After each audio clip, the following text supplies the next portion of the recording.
วางมือไว้ทั้งตักนั่งเจริญสมาธิควบคู่กับการฟังธรรมไปน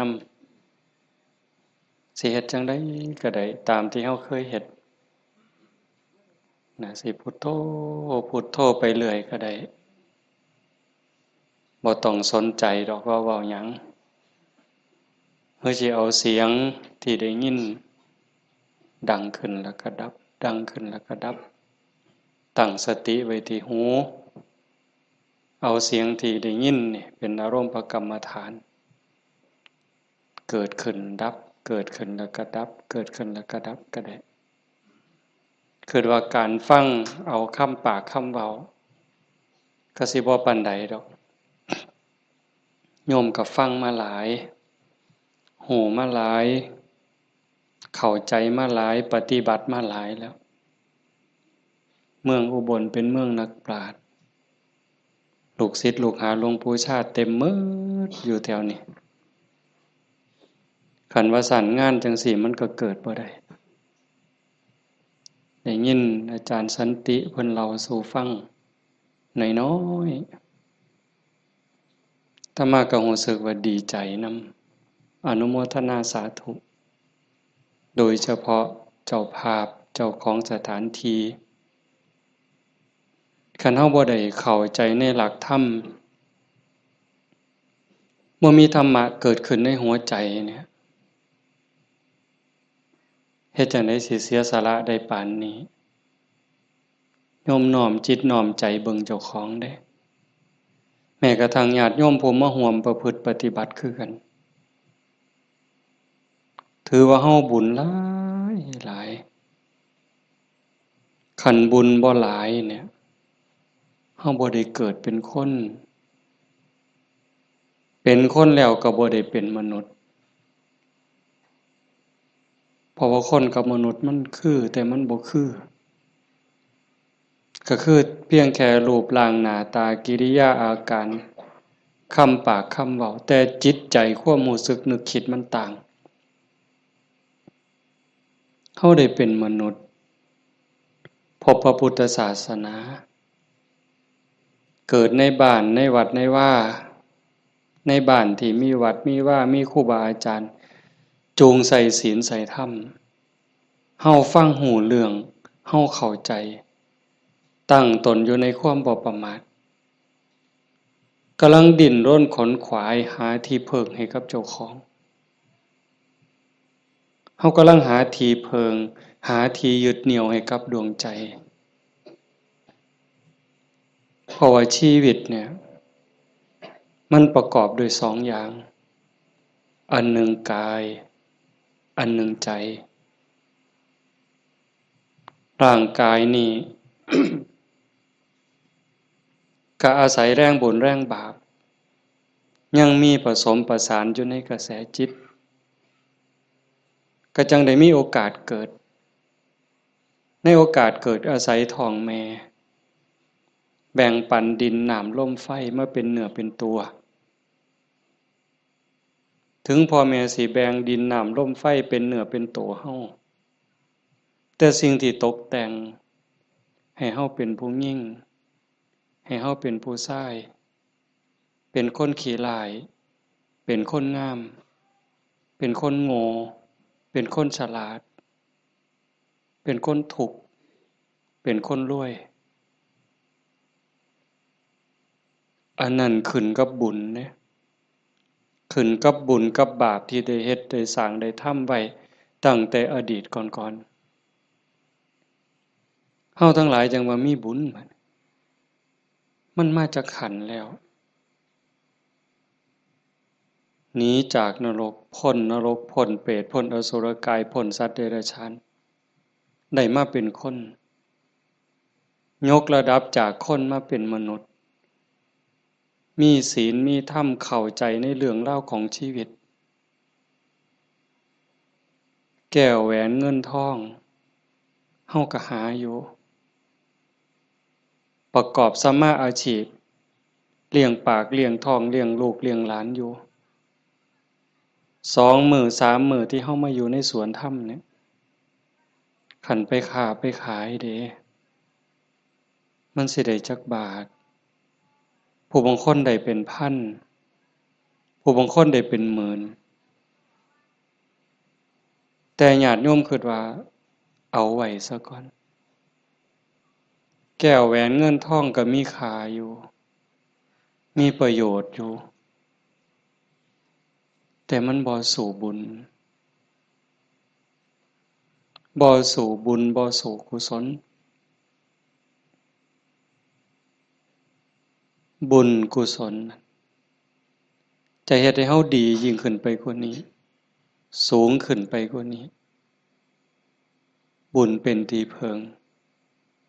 ปุญญานิปะละโลกัสสมิงปฏิทาหุนติปานินังเพราะเหตุว่าบุญนั้นเป็นที่พึ่งของสัตว์ทั้งหลายในโลกหน้าพร้อมทั้งโลกต่อไปเพิงได้ตั้งแต่วินาทีนี้ตั้งแต่วินาทีที่เฮ็ดบุญก็เอากายเอาวาจาเอาใจนี่เฮ็ดบาปก็เอากายวาจาใจนี่เฮ็ดบาปเฮ็ดให้เกิดความทุกข์เกิดความเดือดร้อนคันแม่นเฮ็ดบาปดูๆเฮ็ดบาปบ่อยๆเฮ็ดบาปหลายๆถึงในขณะที่เฮ็ดมันสิม่วนมันสิสะใจก็ตามแต่จักมื้อหนึ่งเวลาหนึ่งมันจะเดือดร้อนในคราวที่มันลุ่มหลงมันก็บ่ย้านหยังดอกอย่างคนไปรักของเขา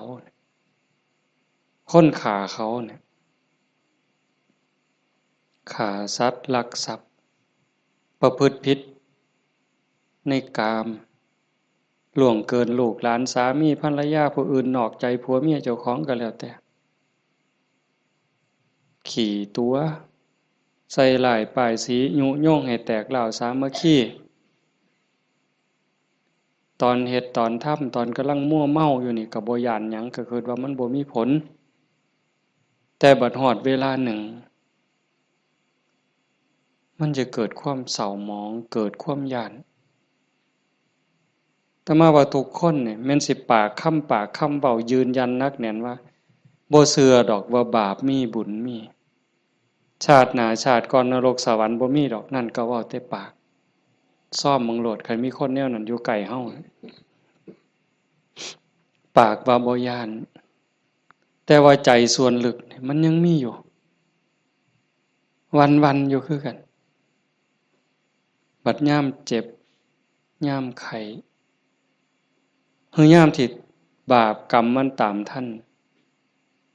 ตกทุกข์ได้ยากลำบากลำบน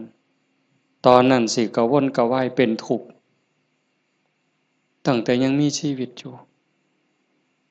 แต่คันคนที่เชื่อมั่นอยู่แล้วว่าบาปมีบุญมีชาติหน้าชาติก่อนนรกสวรรค์มีคันเผลอไปเฮ็ดบาปปั๊บด้วยความคิดไม่ออกนี่เคยเป็นคิดบ่ดีบ่งามกับพ่อกับแม่กับครูบาอาจารย์พระสงฆ์องค์เจ้าเพียงแค่ความคิดแป๊บนิดเดียวเศร้าหมองเดือดร้อนทันทีเห็นบ่บ่ได้โดนเลยเด้อากาลิโกเลยเด้เกิดทุกข์เกิดเดือดร้อนทันทีบาปคือความทุกข์คือความเดือดร้อนในปัจจุบันส่งผลไปเรื่อยๆเรื่อยๆขันกำลังบาปมันแห้งมันยังส่งผลอยู่เจ็บไข้ไก่ล้มไก่ตายมันก็หลอกหลอนพาจิตตกไปสู่อบายหนักสุดลงสู่นรกเบาลงมาเป็นเปรตอสุรกายเบาอีกเป็นสัตว์เดรัจฉานใส่บาปใส่กรรมอยู่นั่นเบาบางแล้วเมื่อเวลากลับมาเกิดเป็นคนอีกเถื่อเศษบาปตามมาพิการหูหนวกตั้งแต่เกิดผู้บางคนตาบอดตั้งแต่เกิดผู้บางคนอวัยวะบ่สมส่วนผู้บางคนอวัยวะครบคือหมูตีนครบมือครบแข้งขาครบแต่ว่าขี้ร้ายโยมว่ามันถูกซ้ำใดเห็นหมู่เขางามเจ้าของก็นั่งเศร้าส่องกระจกยามไหนจะแม่นอุกจะแม่นอัง ลังเถือก็หน้าตาดีดีแต่พิการมันมีแนวเฮ็ดให้กลุ่มใจทุกข์ใจอยู่หั่นบ้านเมืองเขามีมือ10นิ้วนิ้วมือ10นิ้วเจ้าของเพิ่นมี9เป็นตาอยู่บ่บัดนี้ไหว้พระยามใดก็จักสิเสี่ยงจักสิเฮ็ดจังได๋ขาดก็บ่ดีคันเกินมา11นิ้วแล้วบัดนี้สิ่งเหล่านี้เป็นผลของบาปที่ตามมาเล็กๆนะคันแม่นว่าอวัยวะก็คือหมู่อยู่หน้าตาก็พอไปวัดไปว่าก็บ่พอสิอายคนปานใดแต่ว่าทุกข์ล่ะเฮ็ดเวียกปานไฟไหม้มือไหม้ตีนค่ำบ่ได้ยืนขึ้นบ่ได้อยู่แต่บ่พออยู่พอกินจักเทื่อเอาคันให้อีกแนวหนึ่งดีละพ่ออยู่พ่อกินหน้าตาก็พ่อไปวัดไปว่าแต่ว่าได้ผัวขี้เหล้าเป็นจังไดคันสิปามันก็หักอยู่ได้เมียปล่อยเก่งบัดนี้เป็นจังไดเจ้าพ่ออยู่บ่บัดนี้ก็ยังว่าคู่กรรมคู่เวรเอาให้อีกก็ได้ผัวก็ดีดีเมียก็ดีดีบอกกันอ้อมแอมอ้อมแอมปานเทวดาแต่ว่าลูกปานผีบัดนี้ผานมันอย่างเดียวนอนก็บ่หลับกลางเว้นก็เป็นทุกข์กลางคืนก็เป็นทุกข์คิดยากแต่น้ำลูกลูกชายก็พอแห้งแล้วลูกสาวก็พอแห้งแล้วนั่นคือผลบาปแต่บุญล่ะบุญเป็นสื่อของความสุขเป็นสื่อของความดีความงามนำมาซึ่งความเจริญในขณะที่เฮ็ดปั๊บเฮ็ดบาปก็เอากายวาจาใจเฮ็ดเฮ็ดบุญก็เอากายเอาวาจาใจนี่เฮ็ดแต่ว่าบุญเฮ็ดแล้วมีความสุขบ่ต้องรอชาติหน้ายังไม่ออกมาในสวนธรรมกราบพระปั๊บบ่แม่นกราบตามธรรมเนียมเนี่ยกราบด้วยความเข้าใจ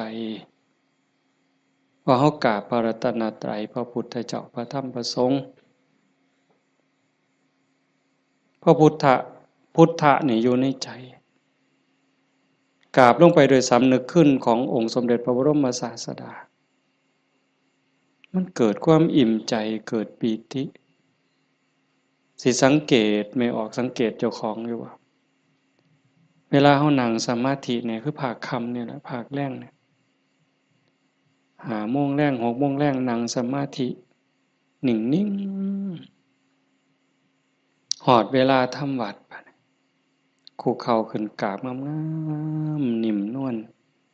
คือกราบไปบนหลังพระบาทของพระพุทธเจ้ากราบลงไปบนหลังตีนเว้าภาษาเฮาเอาหน้าผากแตะลงไปบนหลังตีนของพระพุทธเจ้ากราบ3 เทื่อแล้วเงยขึ้นประนมมืออะระหังสัมมาสัมพุทโธภะคะวาพระผู้มีพระภาคเจ้าเป็นพระอรหันต์ดับเพลิงกิเลสเพลิงทุกข์สิ้นเชิงตรัสรู้ชอบได้โดยพระองค์เองโอ้สำนี่มันอิ่มน้ำตาไหลอ่อนซ่อนเจ้าของอิ่มใจภูมิใจเด้ทั้งเถื่อเฮาบ่ต้องเว้าคิดซื่อๆนั่งสมาธินิ่งๆทบทวนพระพุทธเจ้าเพิ่นเป็นไผมาจากไสเฮ็ดจังได๋ได้เป็นพระพุทธเจ้าบุกบั่นฝ่าฟันเสียสละหยังมาแหน่กลัวได้เป็นพระพุทธเจ้าพอได้เป็นพระพุทธเจ้าแล้ว ขนขวายในการบอกการสอนการแนะการนำพระมหากรุณาธิคุณที่ยิ่งใหญ่หวังให้สรรพสัตว์ทั้งหลายพ้นไปจากความทุกข์พ้นไปจากการเกิดการแก่การเจ็บการตายพอพระองค์เห็นว่าวัฏฏะสงสารนี้หาความปลอดภัยอีหยังบ่ได้เฮ็ดบุญบักใหญ่หลวงตกนรกก็มีเฮ็ดดีมาตลอดชีวิตพลาดนิดเดียวล่วงลงสู่อบายก็บ่อึดแม่นสิเกิดมาเป็นคนดีแล้วงามแล้วร่ำรวยเฉลียวฉลาดมียศถาบรรดาศักดิ์แล้วแต่ความทุกข์ก็บ่เคยห่างหายไปจากคนเกิดเป็นทุกข์โยมกระทบทวนเห็นเกิดในท้องแม่9 เดือน10 เดือนพัฒนาการเฮานั่งคดจ้องของอยู่ในท้องแม่มื้อคลอดแม่ก็เกือบตายทั้งเทื่อก็ตายอีหลีแม่ก็ห้องโฮโพสังกาหมดลูกหลุดออกมาสลบเลยลูกพ้นออกมาปั๊บก็ให้กากหลด100%เต็มหมดสุคนทุกข์เด้เกิดมาทุกข์แก่ก็ทุกข์หูจักสุคนละนั่งอยู่นี่เจ็บแขวเจ็บข้างเจ็บแข้งเจ็บขาปวดหลังปวดเอวเคยหมดสุคนน่ะหัวงอกตั้งแต่หัวงอกซื่อๆมันบ่เจ็บบ่ปวดก็ทุกข์เว้ยไม่ออกเป็นเลยว่ะส่องกระจกเห็นผมงอกนี่ถอนปั๊บโลดย่านเข้าว่าเจ้าของเฒ่าเห็นบ่อายุ3 40คนเขาเอิ้นแม่ใหญ่ได้งวกปั๊บตาเขียวปื้อโลดเด้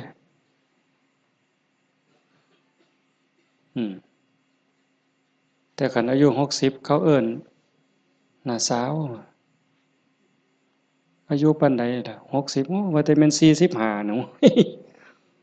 กินฮอดข้าวบ่เลยเป็นบ้าเด้นี่ดีใจอ่ะเห็นบ่เฒ่าก็เป็นทุกข์เจ็บก็เป็นทุกข์ตายล่ะคนตายตอนมันตายแล้วมันบ่ทุกข์ดอกร่างกายหั่นแต่ว่าความรู้สึกนึกคิดน่ะมันห่างย้านตอนบ่ทันตายเนี่ยมันย้านเป็นหยังจังย้านคันคำถามแนวนี้เป็นหยังจังย้านตายบ่มั่นใจในเจ้าของเอ้าที่จริงคันเฮาเฮ็ดบุญเฮ็ดกุศลสร้างคุณงามความดีไว้เพียงพอมันสิย้านเฮ็ดหยังอาตมาคือกันอาตมาย้านตายไม่ออกยังย้านตายอาตมาย้านอาตมาตกนรกนี่หม่องมันแม่นอีหลีบัดนี้คันว่าตายปั๊บอาตมาจะไปเกิดเป็นเทวดามีสวรรค์วิมานกว้างใหญ่มีบริวารล้อมหน้าล้อมหลังมีทิพย์หมดเฮาสิไปเกิดเป็นพรหมจังซี่สิไปย้านเฮ็ดหยังบัดนี้ก็สามเฮาสิหนีจากบ่วควายนอนจักขี้ตมจักขี้งัวขี้ควายไปขึ้นปราสาทมีเครื่องย้อมเครื่องทามีความหอมเต็มสะดวกสบายเฮาก็บ่ได้ย้านแต่นี่มันสิตกลงไปหลายกว่าเก่าเนี่ยมันก็เลยย้านแม่นหรือบ่อาตมาบ่ฮู้ดอกโยมก็คิดเอาเองว่าโยมย้านคืออาตมาบ่ตายมันทุกข์ลางเทื่อก่อนตายเนี่ยญาติโยมนี่คนประพฤติปฏิบัติธรรมไปร่วมงานศพดูๆไปเยี่ยมคนป่วยบ่อยๆนี่ได้น้อมธรรมเข้ามาใส่ตนส่ำใดเห็นคนเจ็บคนป่วยทรมานโอ้ยบัดฮอดคราวเจ้าของสิเป็นจังไดน้อคิดดูพอพระพุทธเจ้าเพิ่นบอกว่าโอปัญญิโกควรน้อมเข้ามาใส่ตนเลือกได้อยู่บ่ล่ะโยมโอ้ยผู้ขาสิเลือกเอาตายด้วยโรคอันนี้ดอกสิเอาไหลตายดอกเอาง่ายที่สุดแล้วเด้นี่เอาวะ กินข้าวอิ่มๆกับลูกกับผัวกับเมียแล้วนอนหลับแล้วตายไปเลยนี่ง่ายที่สุดเลยเอาบ่ยังบ่ทันหันเอาอยู่เด้นี่ขนาดวิธีที่ดีที่สุดสบายที่สุดล่ะเด้ขันไปเว้าถึงพวกเจาะข้อเอาหายใจบ่ได้เจาะข้อเพราะท่านก็ป้อนอาหารทางสายยางเจาะสวงเอาเงี้ยวออกบัดนี้เอาเลือดก็ใส่ทั้งแขนข้างนึงน้ำเกลือก็ใส่แขนข้างนึงออกซิเจนงุ่มดังอีกเจาะสวงเอาน้ำออกบัดนี้อุ้ยผู้ใดคิดว่าเจ้าของสิบ่ถูกแนวนั้นแน่อยู่นี่ยกมือขึ้นเบิ่งบ่มีหลักประกันหยังเลยพระพุทธเจ้าเป็นผู้มีพระมหากรุณาธิคุณคิดเห็นบุญคุณของพระองค์เที่ยวบอกเที่ยวสอนจากป่าสู่ป่าจากเขาสู่เขาจากกระท่อมของคนขอทานฮอดปราสาทราชวังของพระราชามหากษัตริย์คิดเห็นบุญคุณของพระองค์จังสีเฮาได้มาเฮ็ดนำทำตามมันเป็นบุญแน่ๆคิดพ่อคิดเห็นนั่งสมาธิพิจารณาไปเกิดอิ่มใจพอใจสุขใจเดียวนี้คิดเบิ่งเจ้าของมันถึงสิเกิดบ้านนอกคอกหน้าบ้านป่าคาดอนบ่ร่ำรวยเป็นแสนเป็นล้านคือเพิ่นแต่ว่าเฮามีวัด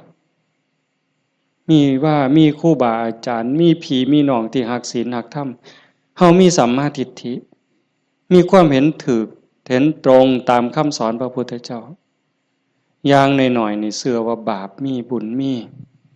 ชาติหน้าชาติก่อนนรกสวรรค์มีเฮ็ดดีก็ย่อมได้รับผลดีเฮ็ดชั่วก็ย่อมได้รับผลชั่วพระพุทธศาสนาสอนเรื่องเหตุเรื่องปัจจัยเพราะสิ่งนี้มีสิ่งนี้จึงมีวานผืชจังไดก็ได้ผลจังซั่นอ่อนซ่อนเจ้าของภูมิใจในเจ้าของแม่นสิเกิดบ้านนอกคอกหน้าทุกข์ยากปากหมองบ่ร่ำบ่รวยบ่สวยบ่งามแต่เฮามีโอกาสได้เข้าวัดได้มีโอกาสปฏิบัติธรรมเป็นผู้บ่ประมาทได้ยินเสียงปากเสียงเว้าของครูบาอาจารย์น้อมนำลงสู่การประพฤติปฏิบัติซ้ำนี่เฮาก็พอแห้งอ่ะนี่โยมเป็นบุญล่ะเด้นี่เกิดปีติเกิดความอิ่มใจแล้วก็ตั้งตนในความบ่ประมาทอีกอันนี้หมายถึงบุญเฮ็ดปั๊บก็เกิดความสุขใจอิ่มใจปั๊บขันเฮ็ดเรื่อยๆเฮ็ดบ่อยๆเฮ็ดดูๆจิตนึกตั้งแต่ถึงคุณงามความดีบัดเจ็บบัดป่วยบัดไข้บัดหนาวบัดสิล้มสิตายนิมิตที่มันดีมันงามนำพาดวงจิตดับปุ๊บไปสู่สุคติขันมันเฮ็ดดูอันนี้หมายถึงดีเด้ให้ท่านรักษาศีลเจริญภาวนาเลี้ยงพ่อเลี้ยงแม่เขาวัดเขาว่าสร้างน้ำทำบุญมีจิตเอื้อเฟื้อเกื้อกูลขันมันเฮ็ดดูบ่อยๆจิตมันเที่ยวทางนี้ดูอั่นดอกมันก็ง่ายต่อการสิเกิดสิ่งเหล่านี้ในการจูงจิตไปสู่สุคติดับปุ๊บก็ไปสู่สวรรค์ไปสู่พรหมเอิ่นว่าไปสู่สุคติใส่บุญใส่กุศลไปจนหมดแห้งของบุญของบาปของบุญของกุศลส่วนนั้นหมดเวลาขันบ่ทันถึงความเป็นพระอริยเจ้ากลับมาเกิดเป็นคนอีกเถื่อมัน ผลบุญพามาเกิดเป็นคนเศษบุญตามมาปุ๊บรูปร่างหน้าตาผิวพรรณสวยสดงดงามมีความอ่อนน้อมอ่อนโยนมาแต่ต้นเกิดในตระกูลสูงเชื่อผู้ดีให้ทานมาหลายๆด้วยจิตศรัทธารวยตั้งแต่เกิดแต่มาว่ามาหลายปีแล้วว่าขันคนให้ทานด้วยความศรัทธาด้วยความเลื่อมใสเฮ็ดด้วยความจริงใจผลมันให้รวยบางเทื่อรวยตั้งแต่เกิดบ่ทันมื่นตาซ้ ปู่ย่าตายายเตรียมฝากธนาคารไว้ให้เปิดบัญชีไว้รับเป็นร้อยล้านพันล้านล่ะเห็นบ่ล่ะนั่นคืออานิสงส์ของศีลของทานของบุญของกุศลสวยรวยสวยผอมงามผอมรวยผอมฉลาดผอมโรคภัยไข้เจ็บหน่อยอายุยืนมีคนเคารพนับหน้าถือตาเว้าหยังคนก็เชื่อถอยฟังคำผู้ใดบ่อยากได้เนี่ยก็ 100% ทุกคนอยากได้แต่ว่าอยากซื่อๆมันบ่ได้บัดนี้ต้องเฮ็ดต้องสร้างเหตุปัจจัยแต่ว่าคนไทยในปัจจุบันเนี่ยอาตมาว่าก็กำลังหลงทางไปไกลคือกันมองจังหนึ่งก็คือศาสนาพุทธเจริญเบิ่งอีกแนวหนึ่งก็คือเสื่อมเต็มทีในเวลาเนี่ยนี่คือชุมนุมชนของเฮาเนี่ยกลุ่มเฮาเนี่ยคือเจริญอยู่แต่ว่าอีกกลุ่มหนึ่งมันอาศัยพุทธศาสนาติดยี่ห้อพุทธศาสนาแต่ว่าเนื้อในแกะกล่องเปิดขวดกินเข้าไปมันบ่แม่นบ่อยากเว้าหลายปานใดดอกเรื่องหมู่นี้แต่มันเถือกับ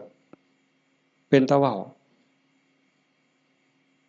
อ่อนวอนบวงสรวงพิธีกรรมนี่มันออกนอกทางหมดนิยมคันมันสิง่ายปานนี้พระพุทธเจ้าสิมานั่งเฮ็ดหยังสิสอนเฮาให้ฝึกให้ฝนให้เพียรเฮ็ดหยัง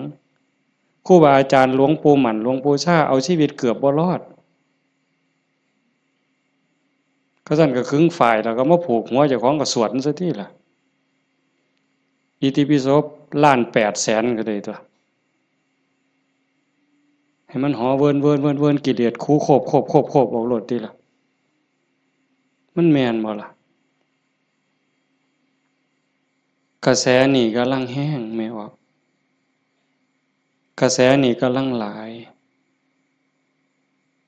ลังเถื่อกับเงินนี่เป็นตัวตั้งบ่ได้ตั้งใจดอกแต่ขี่รถมาได้ยินไหมเปิดวิทยุฟังแถวนี่ล่ะวิทยุแถวนี่ล่ะหมดน้ำกันนี่ล่ะเนาะพอมันได้เงินหลายบางมื้อวันที่2บ่อาตมาไปเทศน์งานนึงเทศน์จบคนกำลังลังมาบัดยามมื้อเช้ามื้อรุ่นก็เลยถามประธานงานเขาก็บ่ฮู้ดอกว่าท่านเข้าใจว่ามันเป็นแนวใดนะถามว่าเป็นจังได๋งานเรียบร้อยดีอยู่บ่ว่าซั่นเรียบร้อยอยู่ค่ะน้อยเพิ่นว่าอุ้ยได้เงิน800,000กว่าเพิ่นว่าสาธุว่ะงานคืนเดียวง่ายๆแจกไม่หีบกันหมดคืนเนี่ยอยากเคาะหมดไว้ก็ออกแบ่งใหญ่ๆถ้ามาเชื่อว่าพระพุทธเจ้าบ่สอนแล้วก็บ่ได้พาเฮ็ดแนวนั้น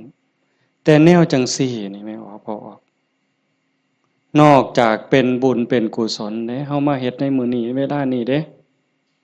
นอกจากมาสร้างบุญแล้วมาหาที่เพิงสำหรับดวงจิตดวงวิญญาณเจ้าของแล้วชีวิตมันมีกายกับใจอย่างว่าร่างกายประกอบด้วยดินน้ำลมไฟเหมือนเวลามันก็แตกสลายดินขึ้นดินน้ำขึ้นน้ำลมขึ้นลมไฟขึ้นไฟแต่กระแสจิตกระแสใจกระแสวิญญาณเดินทางต่อหอบบุญหอบบาปไปขันดวงจิตดวงใจดวงใดได้รับการพัฒนานอกจากบุญแล้วพัฒนาคือมันเฮ็ดให้เกิดให้มียกระดับเจ้าของสูงขึ้นจากอำนาจการบีบคั้นกดขี่ข่มเหงของกิเลสคือความโลภความโกรธความหลงจิตดวงนั้นเบายิ่งเบายิ่งละเอียดยิ่งสูงใกล้พระพุทธเจ้าไปเรื่อยๆขันใจต่ำก็หมายความว่ากิเลสถมมันหลายใจสูงกิเลสติดหน่อยขันสูงที่สุดกิเลสเกาะบ่ได้ก็เป็นอิสระจากกิเลสไปเข้ามาเดินจงกรมมานั่งสมาธิสวดมนต์ฟังเทศน์ฟังธรรมก็เพื่อสิซักฟอกจิตใจเจ้าของ การฟังธรรมนี่ก็เป็นตนหนึ่งเฮ็ดให้เฮาได้เกิดปีติเกิดความสุขเกิดสมาธิ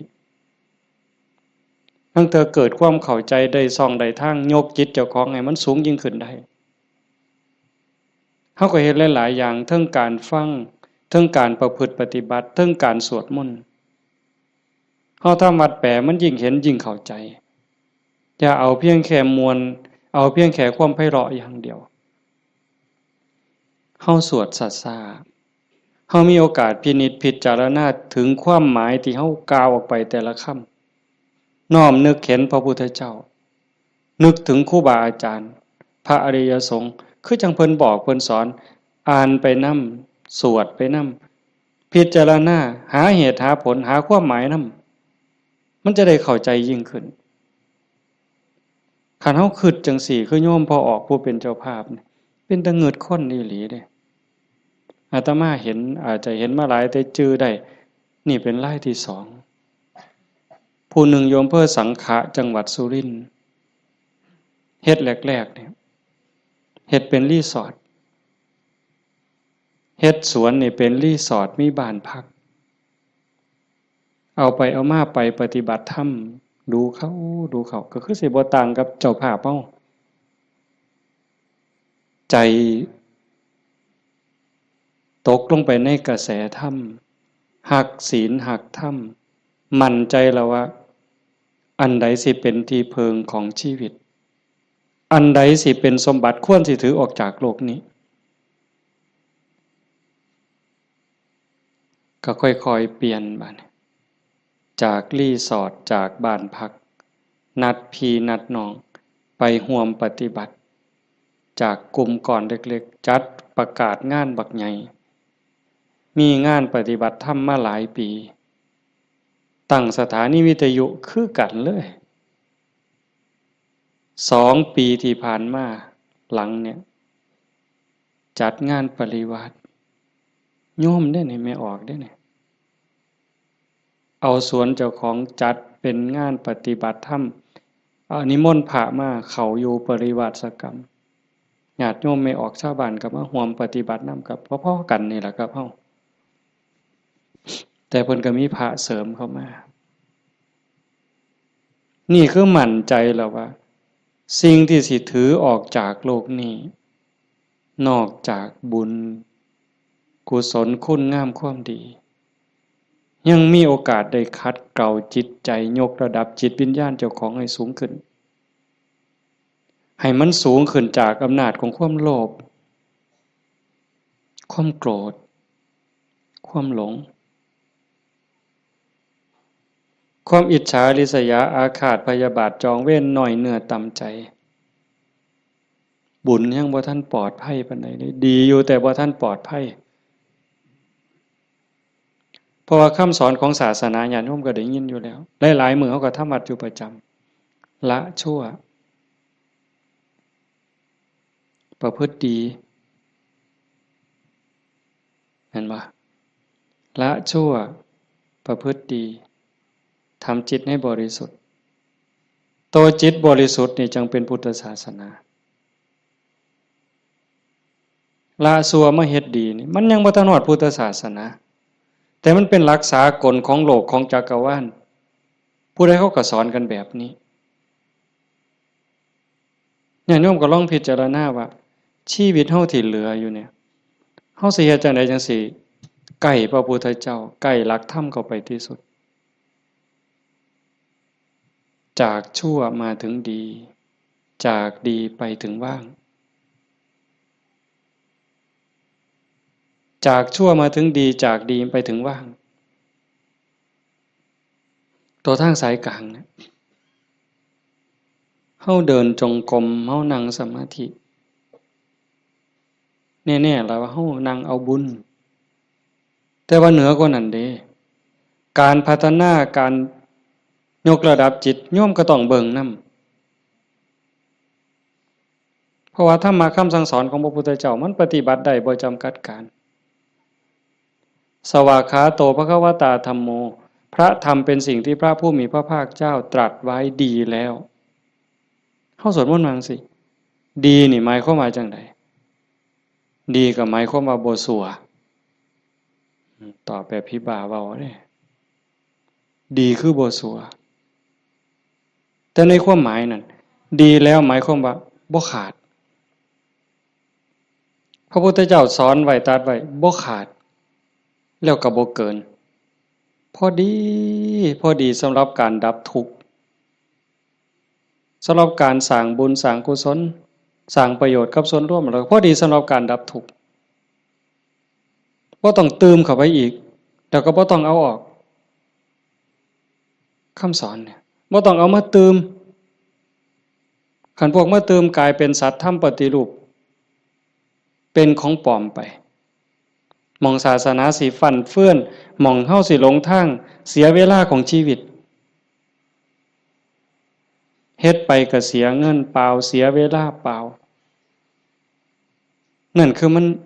เป็นสัตว์ทำปฏิรูปเป็นของเกินเป็นของไร้สาระแต่ว่าเติมเข้ามายัดใส่พระโอษฐ์ของพระองค์ว่าอันนี้พระพุทธเจ้าตรัสนี่คือเหตุการณ์หลายๆอย่างอยู่ในเวลานี่ในสังคมชาวพุทธเฮาบ่ขาดแล้วก็บ่เกินสวากขาโตภควตาธัมโมพระธรรมเป็นสิ่งที่พระผู้มีพระภาคเจ้าตรัสไว้ง่ายแล้วนอกจากดีแล้วก็ง่ายนำเพียงจังว่าง่ายเป็นเหมือนกับเปิดของที่ปิด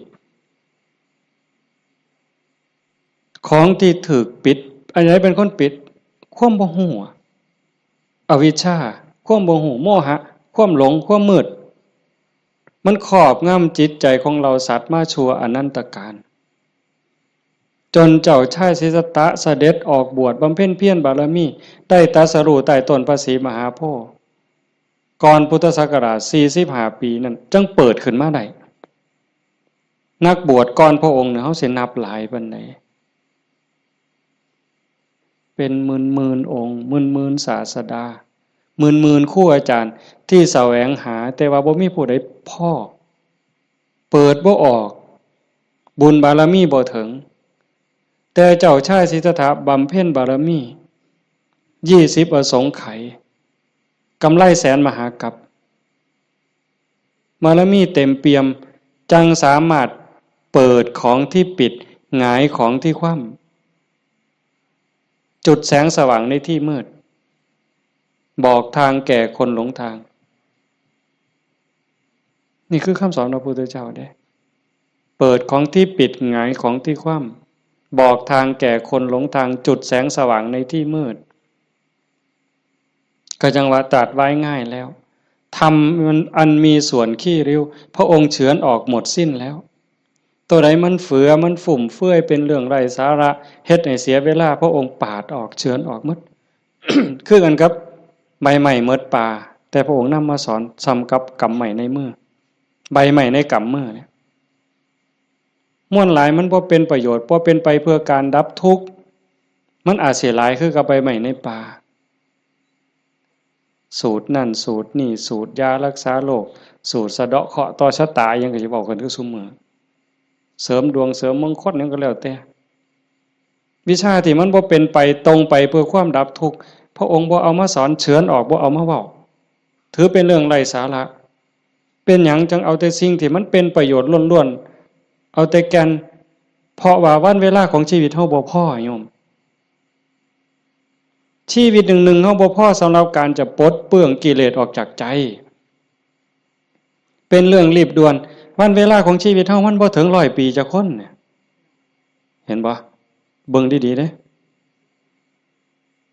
เฮาเกิดมาอยู่ในโลกนี่มันบ่เกิน100ปี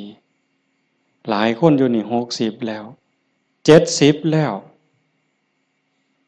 อายุจน70หัวงอกแขวหักแล้วเนี่ยกิเลสลดลงหรือยังถามเจ้าของเบิ่งยังเครียดให้ลูกเขยบ่เครียดให้ลูกไผ่บ่ไปตักอาหารยามมื้อเช้านี่มันอยากได้หลายเกินจำเป็นบ่นั่งเถื่อตักไปก็อันนี้ก็สิเป็นตาแซ่บอันนี้ก็สิเป็นตาแซ่บตักไปตักมาแงกเบิ่งถาดโอ้มันสิกินหมดบ่พอละเพิ่นว่า ย่างสิวิโตเฮ็ดบักสมยังถอยกลับหลังมาอีกอยู่2 ก้าวกำปึ๊บอีกอยู่นี่คือเฮาพัฒนาบ่ทันไปเนี่ยตอนนี้อายุ70นี่เอาบักสมมาหน่วยนึงยังบ่พอยังเอาหน่วย2ไว้เสียงไว้ให้หลานอยู่มื้ออื่นมื้อนี่เจ้าว่ามันของเล่นซั่นบ่กิเลสเนี่ยสิเอาชนะมันแนวใด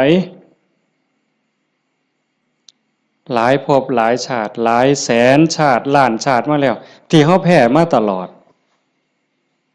แต่ว่าก็ใครแน่ชาตินี้ได้มาเป็นคนสู่ตอนในสนามนี่เวทีนี่ก็แม่นนักมวย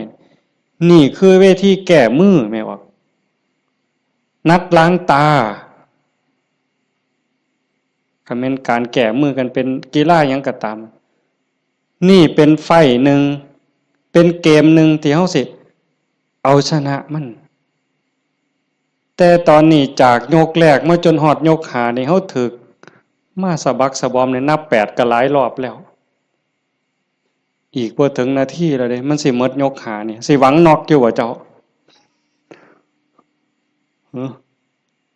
เฮาสิถึกศอกกลับเขามิดอ้อยซอยอีกยกนึงบ่จักนี่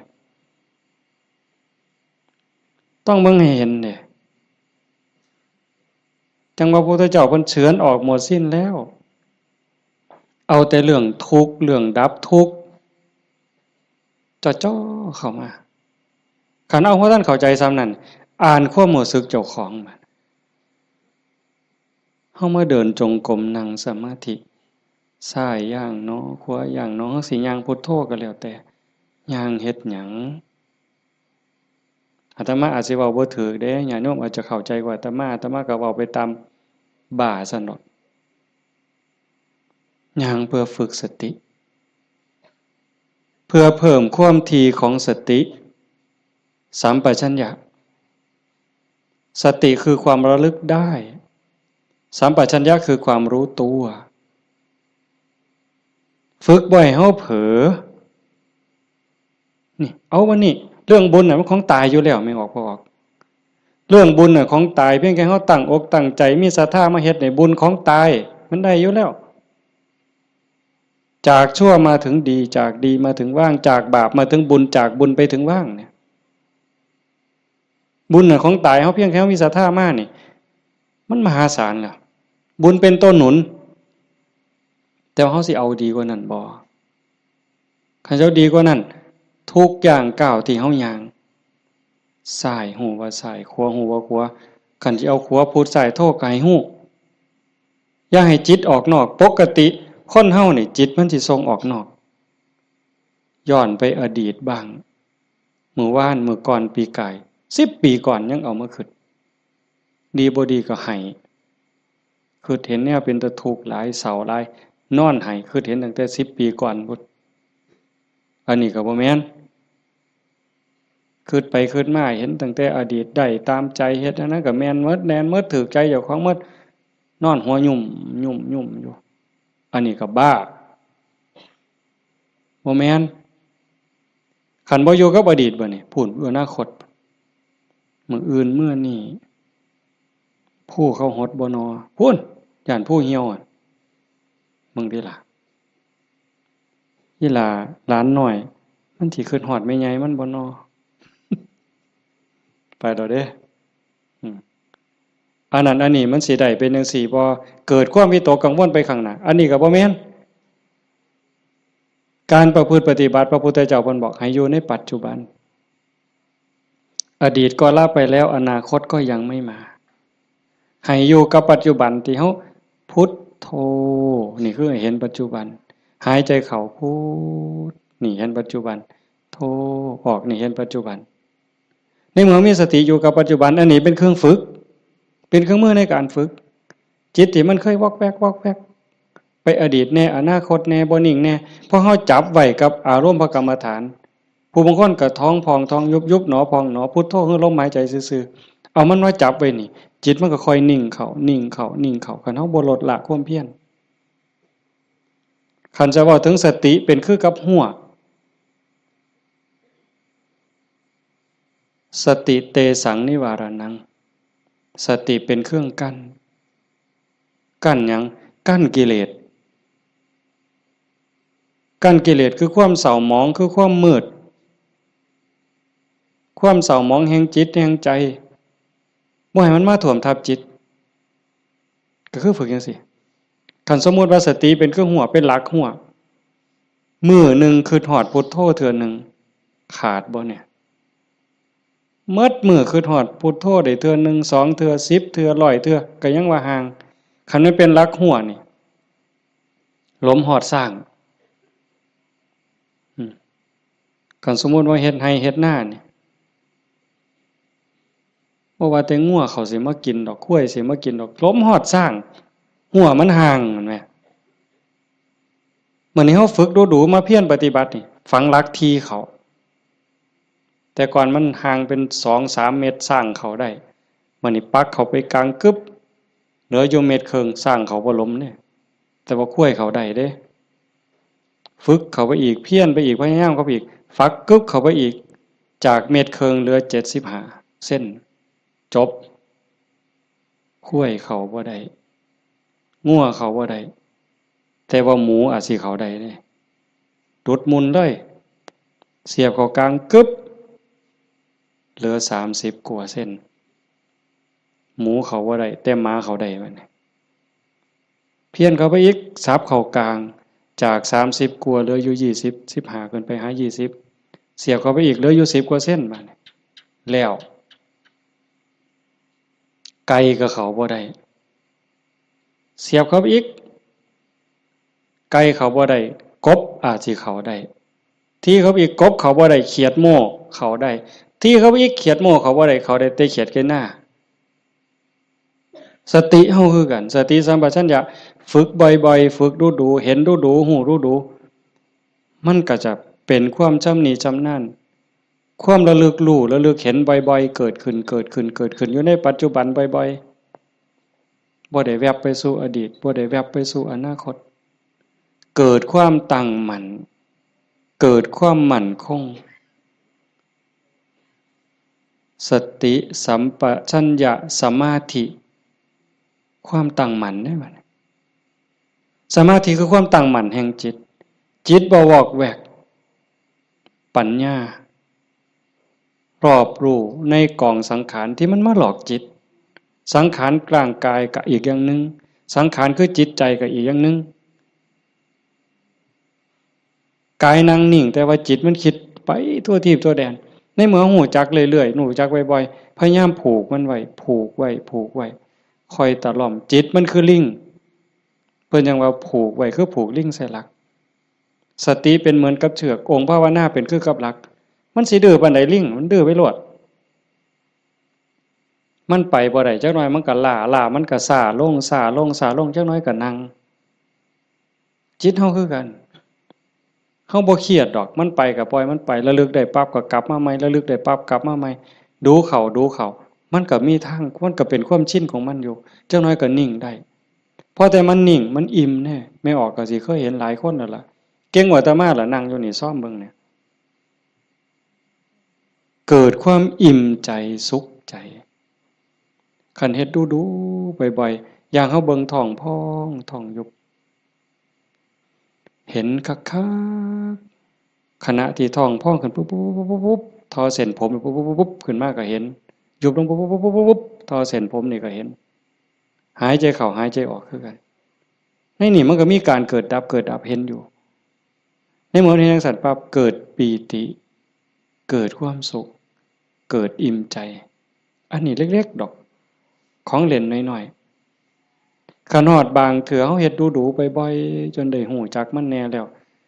บัดเกิดมื้อนึงเวลานึงเฮามีเรื่องต้องคิดต้องอ่านมันหนหูหนหวยกัดกลุ่มกระวนกระวายคิดพ้อปั๊บคิดฮอดกรรมฐานหายใจเข้าดึงลมหายใจเข้าหายใจยาวๆบึบหายใจออกบึบเย็นว่าขนลุกวืบโล่งอันนี้ก็มีก็เป็นบอนพักอีกอันนึงคันเฮ็ดจังซี่ดูๆบ่อยๆเฮาสิเล่นจังไดกับมันก็ได้ไม่ออกเคยเบิ่งความคิดเจ้าของบ่นั่งเบิ่งซื่อๆเนี่ย หลังจากเบิ่งลมหายใจเข้าหายใจออกพอสมควรบัดเวลาหนึ่งเขาอยากเล่นกับความคิดตั้งสตินั่งจังสิปั๊บก็หลับตาเบิ่งรูปเจ้าของนั่งหลังจากนั้นก็ย้อนเข้ามาทางในเบิ่งจิตที่มันนิ่งอยู่ธรรมชาติจิตมันนิ่งมันว่างมันสว่างเป็นประภัสสรแต่กิเลส ความโลภความโกรธความหลงนั้นมันเป็นแขกมาเยี่ยมมาเยือนชั่วคู่ชั่วข้าวเยี่ยมแล้วก็ไปเยี่ยมแล้วก็ไปแต่ว่าเฮาขาดสติบ่นี่มันเลยเยี่ยมตลอดเวลามาทางตาแน่ทางหูแน่ทางจมูกแน่ทางลิ้นแน่ทางกายแน่รับหูรับตาไว้ก็มาทางใจคิดอยู่ตลอดนี่คือแขกในเมื่อแขกมาเยี่ยมดูจิตใจอ่อนล้าเจ้าของบ้านบ่ได้พักข้าแต่ต้อนรับแขก ไม่ออกเคยเป็นบ่ล่ะสมมุติว่าเป็นเฮาเนี่ยล่ะเดี๋ยวกับผู้นั้นมาผู้นี้มาต้อนรับอยู่หมดมื้อหมดเว้นหาข้าวหาน้ำให้อยู่ให้กินคอยเว้าคอยจาทักทายปราศัยเมื่อยเด้คนบ่ได้พักก็เมื่อยก็ล้าใจบ่ได้พักก็คือกันเดี๋ยวก็โลภเดี๋ยวก็โกรธเดี๋ยวก็หลงเดี๋ยวก็ฮักเดี๋ยวก็ซังเดี๋ยวก็ย้านอยู่หั่นแต่คันเฮาได้เฮ็ดสมาธิได้ภาวนาจิตมันได้พักเป็นพักเป็นพักเกิดความหนักแน่นมั่นคงเด้เวลาที่จิตเฮามีสมาธิเกิดความหนักแน่นแม้นมันบ่เป็นสมาธิแบบที่เฮาเว้าถึงกันจนว่านิ่งสว่างดับไปเป็นชั่วโมง2ชั่วโมงเป็นมื้อเป็นเว้นก็สร้างเพียงแค่เฮาเห็นลมเข้าลมออกเนี่ยคือเห็นพุทโธติดต่อกันจัก5นาที10นาทีมันมีแห้งแท้เด้ไม่ออกหลายคนเป็นอยู่มั้งเห็นพุทโธลมเข้าก็พูดลมออกก็โธต่อกันจัก5นาที10นาทีนี่มันเกิดความมั่นคงในใจคันแม่นกกเสานี่ก็ซ้ำเสาปูนแล้วอยู่บ่ติงเด้จิตใจบ่หวั่นไหวนักแน่นมั่นคงโยกบ่ได้เห็นบ่แต่คันไปกว่านั้นบัดน่ะอ่านเบิ่งความคิดปั๊บหูปั๊บคิดปั๊บหูปั๊บคิดปั๊บหูปั๊บเฮานั่งจังซี่คือกันไม่ออกคันสมมุติว่าเฮาพุทโธพุทโธแล้วมันมักคิดเอาแนวใหม่เอ้ามึงคิดกูสิเบิ่งบัดนี้บ่พุทโธแล้วเซาพุทโธคิดปั๊บหูปั๊บคิดปั๊บหูปั๊บบ่คิดต่อมันเด้บ่คิดซอยมันหูมันซื่อๆมันเศร้าเด้หูปั๊บมันเศร้าเลยเด้มันอยากอายซ้ำกับลูกกับหลานสิไปลักกินของเนี่ยเสียงตาหน่อยเบิ่งหดมือปั๊บโลดเด้เป็นแนวนั้นเบิ่งความคิดอันนี้ก็ตนหนึ่งเอาไปเอามาฮู้ขบวนการกันแรกๆตั้งเทื่อมันคิดไปแล้วสมมุติคือเขียนหนังสือนี่บออานอบานไม่โทบ้านบออุบออัวบัวออามองามฮอดพุ่นจังคิดออกฮอดม่อมาแล้วโอ้ยคิดไปหยังฮอดพุ่นตั้งสติไหมมันเขียนไหมมันอาจสิฮอดงออาบ่ทันได้ม่อมาฮอดสระปั๊บฮู้ปั๊บคันฮู้รู้มันสิสั่นเข้าได้บัดแต่คันแรกๆปั๊บมันฮอดงออามองามบ้านบัวงามมันเฮาตั้งสติดีๆเอาก่อนมันมาฮอดม่อมาเนี่ยมันว่าหยังก่อนสระอาก่อนสระอาเด้งองูก่อนงองูเด้วอแหวนก่อนวอแหวนมหานากาศก่อนมหานากาศบอใบไม้ไล่ถอยกลับมาลุ้นไปอีกสั่นเข่าคิดปั๊บหูปั๊บคิดปั๊บหูปั๊บการปรุงแต่งของจิตของสังขารมันไปบ่ได้ไกลเพราะหูมันอยู่จอบมันอยู่จากไปหอดบ้านบัวงามมันต้องบัดสุดท้ายมันหอดเพียงแค่บออาเพราะท่านไม่โทษสั่นเข้ามาหอดบอใบใหม่มัดโตเบิ่งดูบอใบใหม่เพียงแค่ขอดหัวหูจักหยุดปุ๊บเป็นแนวนี้ก็เป็นตรงมันว่างตรงมันนิ่งตรงนี้กิเลสบ่มานั่นคือจิตเดิมสะอาดบริสุทธิ์ บ่พาเจ้าของทุกข์เข้าใจได้เลยว่าคำสอนของพระพุทธศาสนาสูงสุดเพื่อบ่ทุกข์คำสอนของพระพุทธเจ้าทั้งหมดเป็นไปเพื่อดับทุกข์เป็นไปเพื่อพ้นทุกข์จังว่าความว่างจากความยึดมั่นในความเป็นตัวเป็นตนในสิ่งที่ใดที่มีที่เป็นเฮาประพฤติปฏิบัติจังสี่คือกันเดินจงกรมนั่งสมาธิ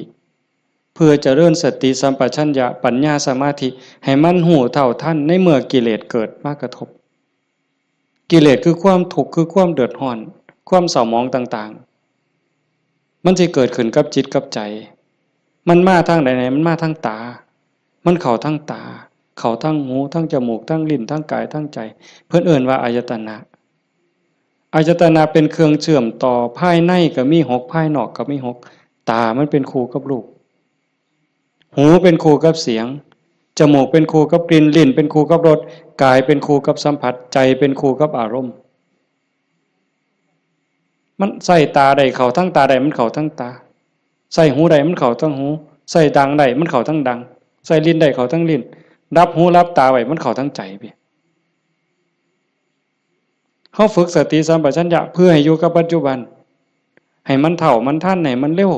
เวลาเกิดการกระทบตาเห็นรูปปั๊บตาบอดมันต้องเห็นตาบอดมันต้องเห็นเป็นเรื่องธรรมดาเห็นปั๊บเฮ็ดจังได๋บัดนี้เฮ็ดจังได๋ในเมื่อตาเห็นรูปปั๊บเฮาสิรักษาใจบ่ให้มันหัก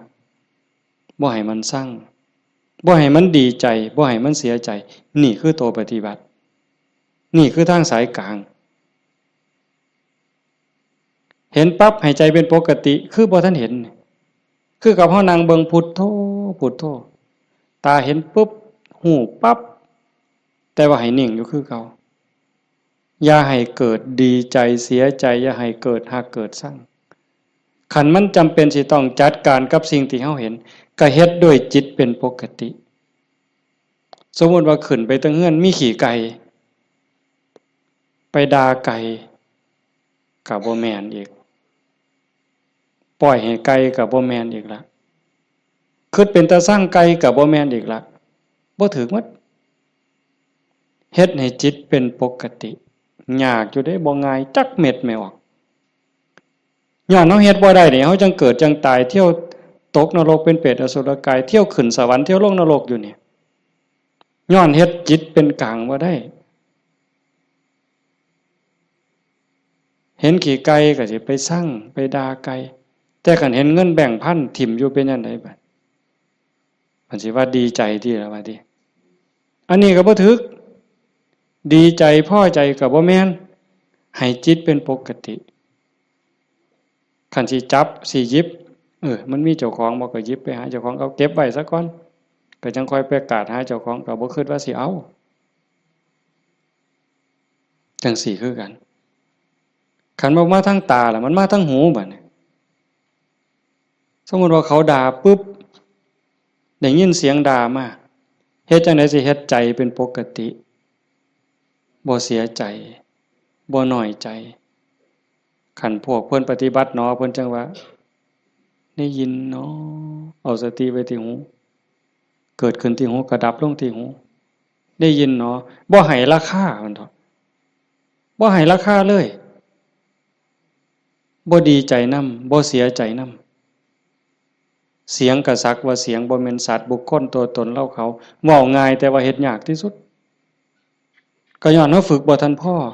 คันผู้ฝึกได้แล้วก็เย็นคือเก่าเด้คือหลวงปู่ชาเพิ่นว่าผู้ที่ฝึกบ่ทันได้คือบ่ทันเข้าใจคนด่าย่างไปเช้าก็ด่าไปยามแลงก็ด่าเห็นยามใดด่ายามนั้นก็ไปเครียดให้มันเป็นหยังด่ากูเพิ่นว่าหมัดมือนึงเขาว่าอย่าไปหัวซ่ามาเด้อผู้มันด่าอีกคนเนี่ยมันเป็นบ้าตัว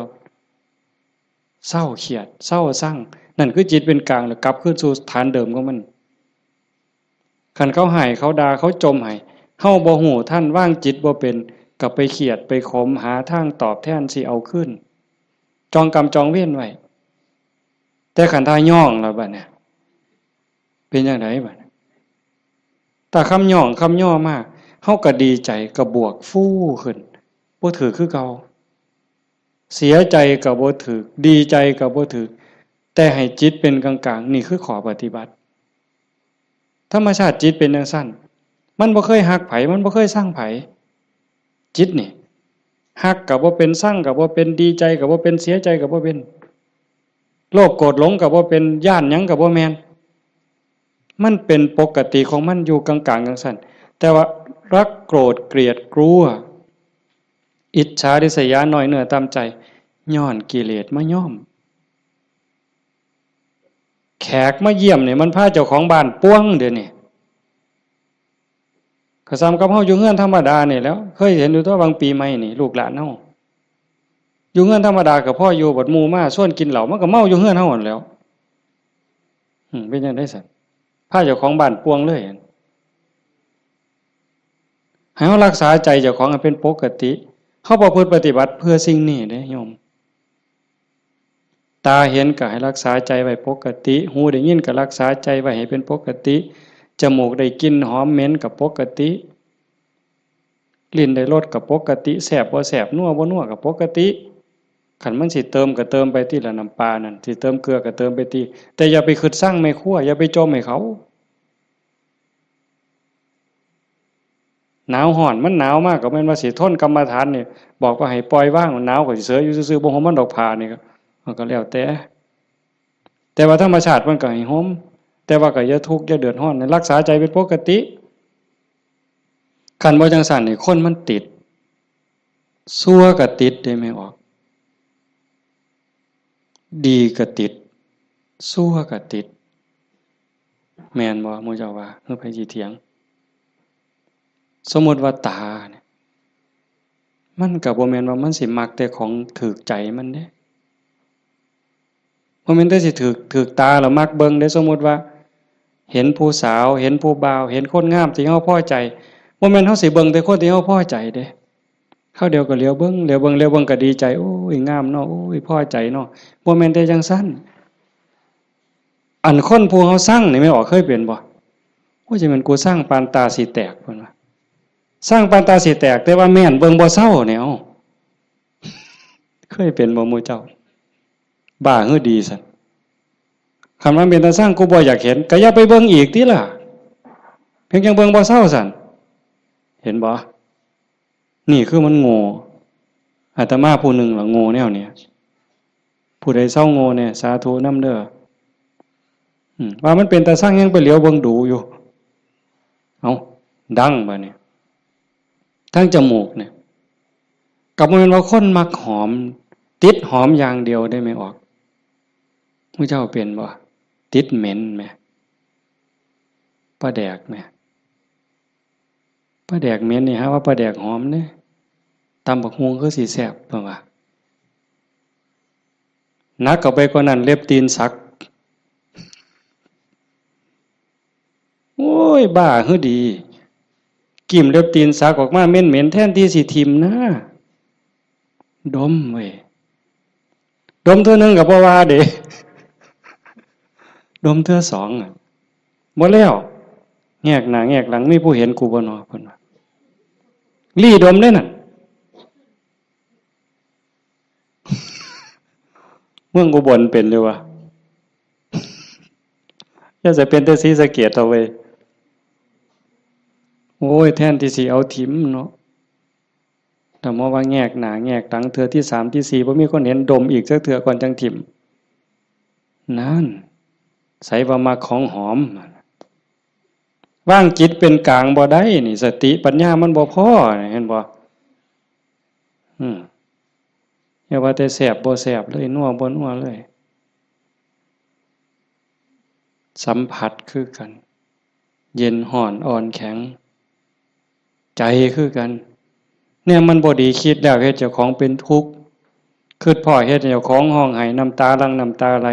ก็ยังมีโอกาสนอนมือกายหน้าผากคิดฮอดแล้วก็น้ำตาไหลสะอื้นอยู่ผู้เดียวบ้าคักๆเนี่ยเด้คนเนี่ยคันแนวมันถูกใจเจ้าของก็นอนคิดเห็นแล้วก็หัวยุ่มอยู่ผู้เดียวพลิกไปพลิกมาจนเก็บไปฝันนะเว้ย นี่คือจิตมันฝึกบ่ทันใดไม่ออกโยมพอออกเพิ่นพาเฮาเฮ็ดงานปฏิบัติธรรมเสียเวลาเสียเวลาย่อมสละสถานที่เงินทองพร้อมเพื่อเอาบุญให้เจ้าของส่วนหนึ่งแล้วก็เพื่อยกระดับจิตใจเจ้าของส่วนหนึ่งแล้วก็เห็นว่าทุกคนคือพี่คือน้องเปื้อนร่วมทุกข์เกิดแก่เจ็บตายทุกคนเคยเป็นพี่เป็นน้องเป็นญาติสายโลหิตเป็นสามีภรรยากันมานับภพนับชาติบ่ถ้วนชาตินี้ชีวิตนี้ได้เข้าใจในหลักธรรมคำสอนของพระพุทธองค์กหวังให้เกิดประโยชน์สูงสุดส่วนหนึ่งเราก็ฉลาดบักคักถ้ามาเสือเอาสู่คนที่นั่งอยู่นี่แบ่งบุญเล่าได้เรากินเปอร์เซ็นต์หมู่เจ้าได้เนี่ยเป็นพ่อค้าสำนะหัวพ่อค้ายังมีอยู่นี่แม้แต่เฮ็ดบุญเด้ถ้าเบิ่งมื้ออื่นทราบบัดสิมื้อนี่บัดสิมื้อนี่จากโอ้ยอนุโมทนาสาธุเด้อนำพ่อใหญ่เด้อพ่อใหญ่ก็สาธุเอาหมดให้เจ้าได้บุญหลายๆจะแม่นอ่อนซ่อนเจ้าเห็นบ่เปอร์เซ็นต์ที่เราได้นำหมู่เจ้าเนี่ยจิตเราก็สะอาดขึ้นยิ่งเข้าใจในการประพฤติปฏิบัติหวังยกจิตยกใจพลังบุญตรงนี้เฮ็ดให้จิตเราสูงขึ้นมีกำลังใจขึ้นมีความเพียรพยายามมากขึ้น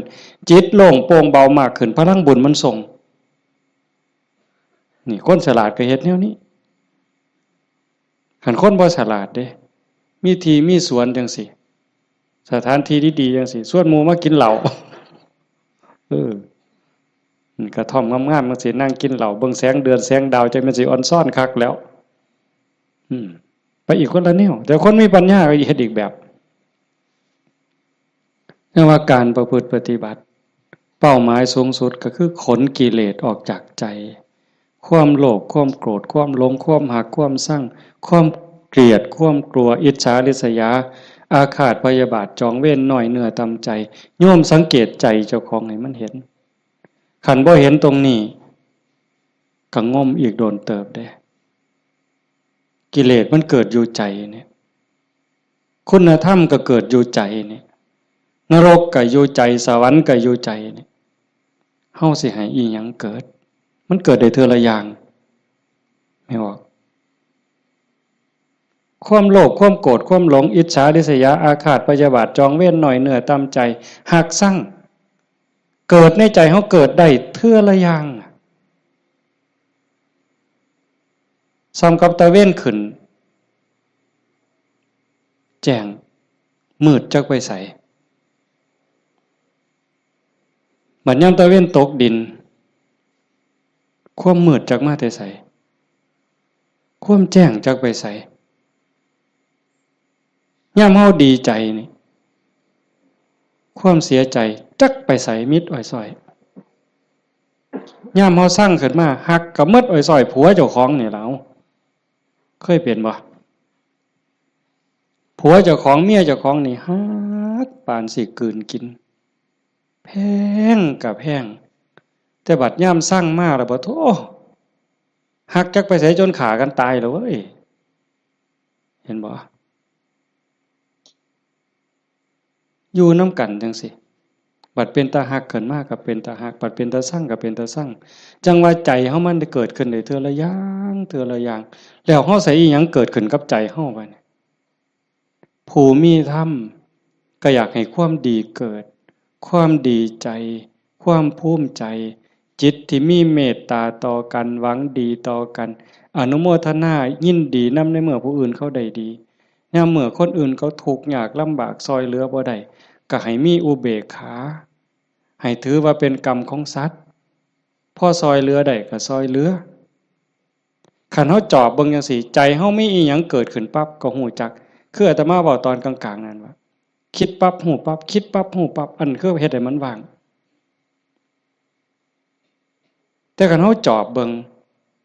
มันมีอีหยังเกิดขึ้นก็ฮู้คันมันเป็นเรื่องบ่ดีบ่งามก็บ่ทรงบ่บวกบ่ทรงมันต่อบ่ร่วมคิดกับมันบ่ร่วมขบวนการกับมันเฮาจะเห็นซ่อมเบิ่งกันจากฮู้ว่าเจ้าของเป็นคนแนวใดก็จอบเบิ่งใจเจ้าของนี่เป็นคนขี้อิจฉาบ่เป็นคนขี้โลภบ่ เป็นคนขี้โกรธบ่เป็นคนขี้น้อยใจบ่ญาติโยมต้องซ่อมเจ้าของได้บัดนี้ผู้เฮ็ดมาแล้วก็สาธุผู้บ่ทันเคยเฮ็ดก็ลองสังเกตเวลามันบ่พอโยมประเด็นสุดท้ายสิเว้านำเนี่ยเวลาของชีวิตเฮาเหลือน้อยผู้บางคนเข้าวัดมา10 ปี20 ปี30 ปี40 ปี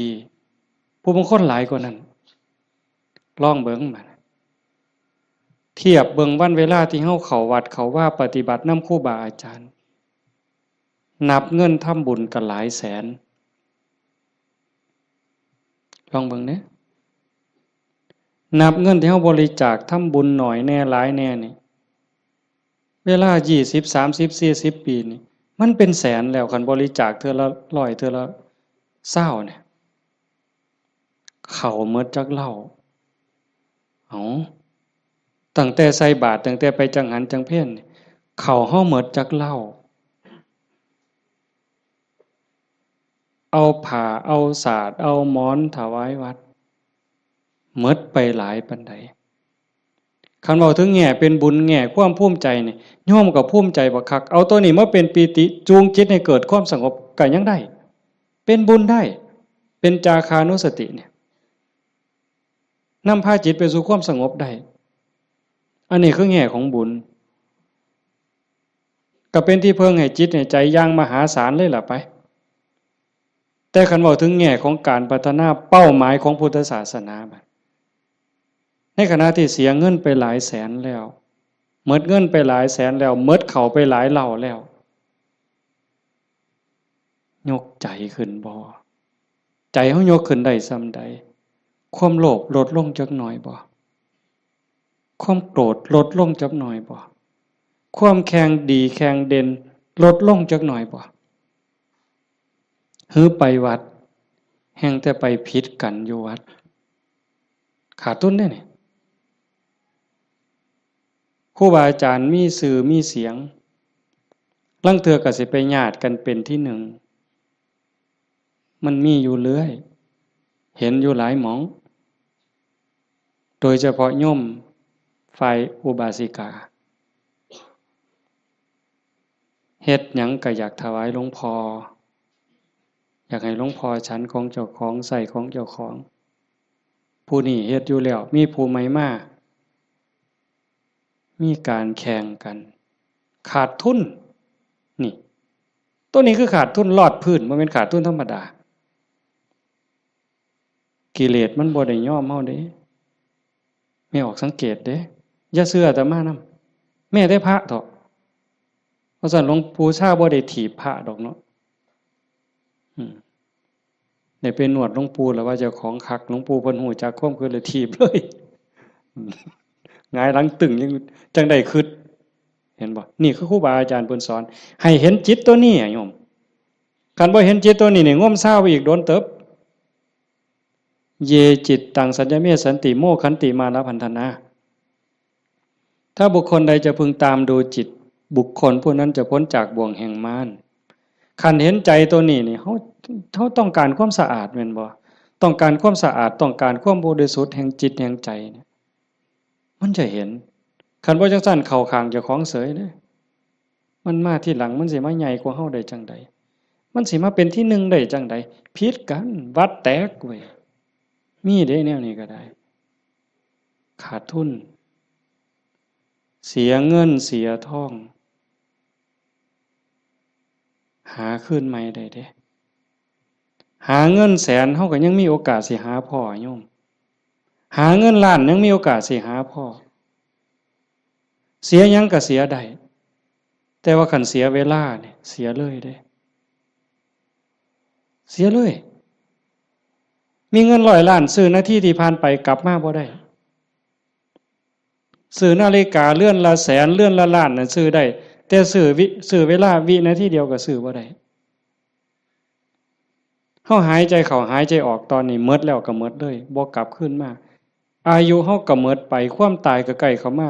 เวลาแห่งการเก็บเกี่ยวสัพพะธรรมเก็บกรรมบุญกุศลซักฟอกจิตใจให้สะอาดบริสุทธิ์มันหมดไปเรื่อย จังสันจังว่าเขาวัดเขาว่าประพฤติปฏิบัติขันบ่เข้าใจถึงสาระแก่นสารคำสอนของศาสนาเนี่ยบุญนั่นได้อยู่หรอกแต่มันบ่ทันปลอดภัยจังว่าพระพุทธเจ้าบ่ให้มาติดอยู่ที่บุญแต่เพิ่นให้เฮ็ดบุญให้สร้างบุญให้สร้างหลายๆแต่ว่าให้กายไปอีกสู่ความสะอาดบริสุทธิ์แห่งใจ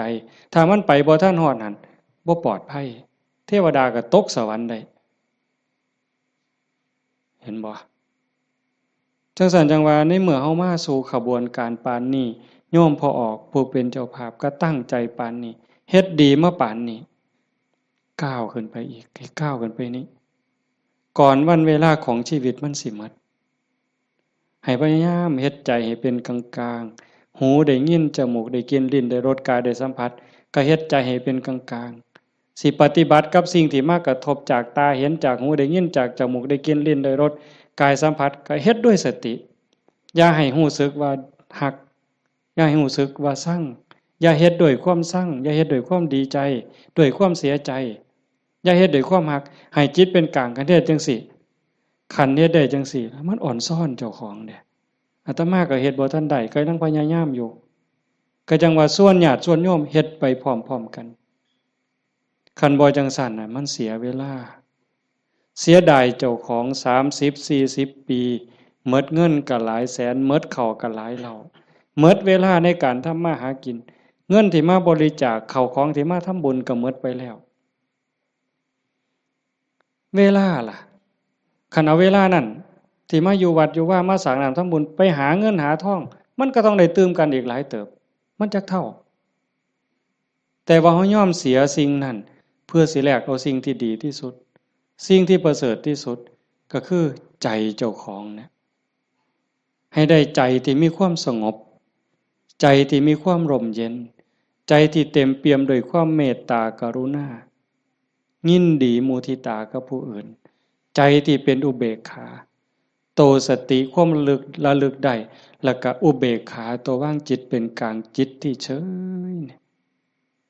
เป็นสิ่งที่เฮาควรจะหาให้มันได้หาให้มันพอให้มันเจอก่อนลมหายใจสุดท้ายสิดับลงไม่ออก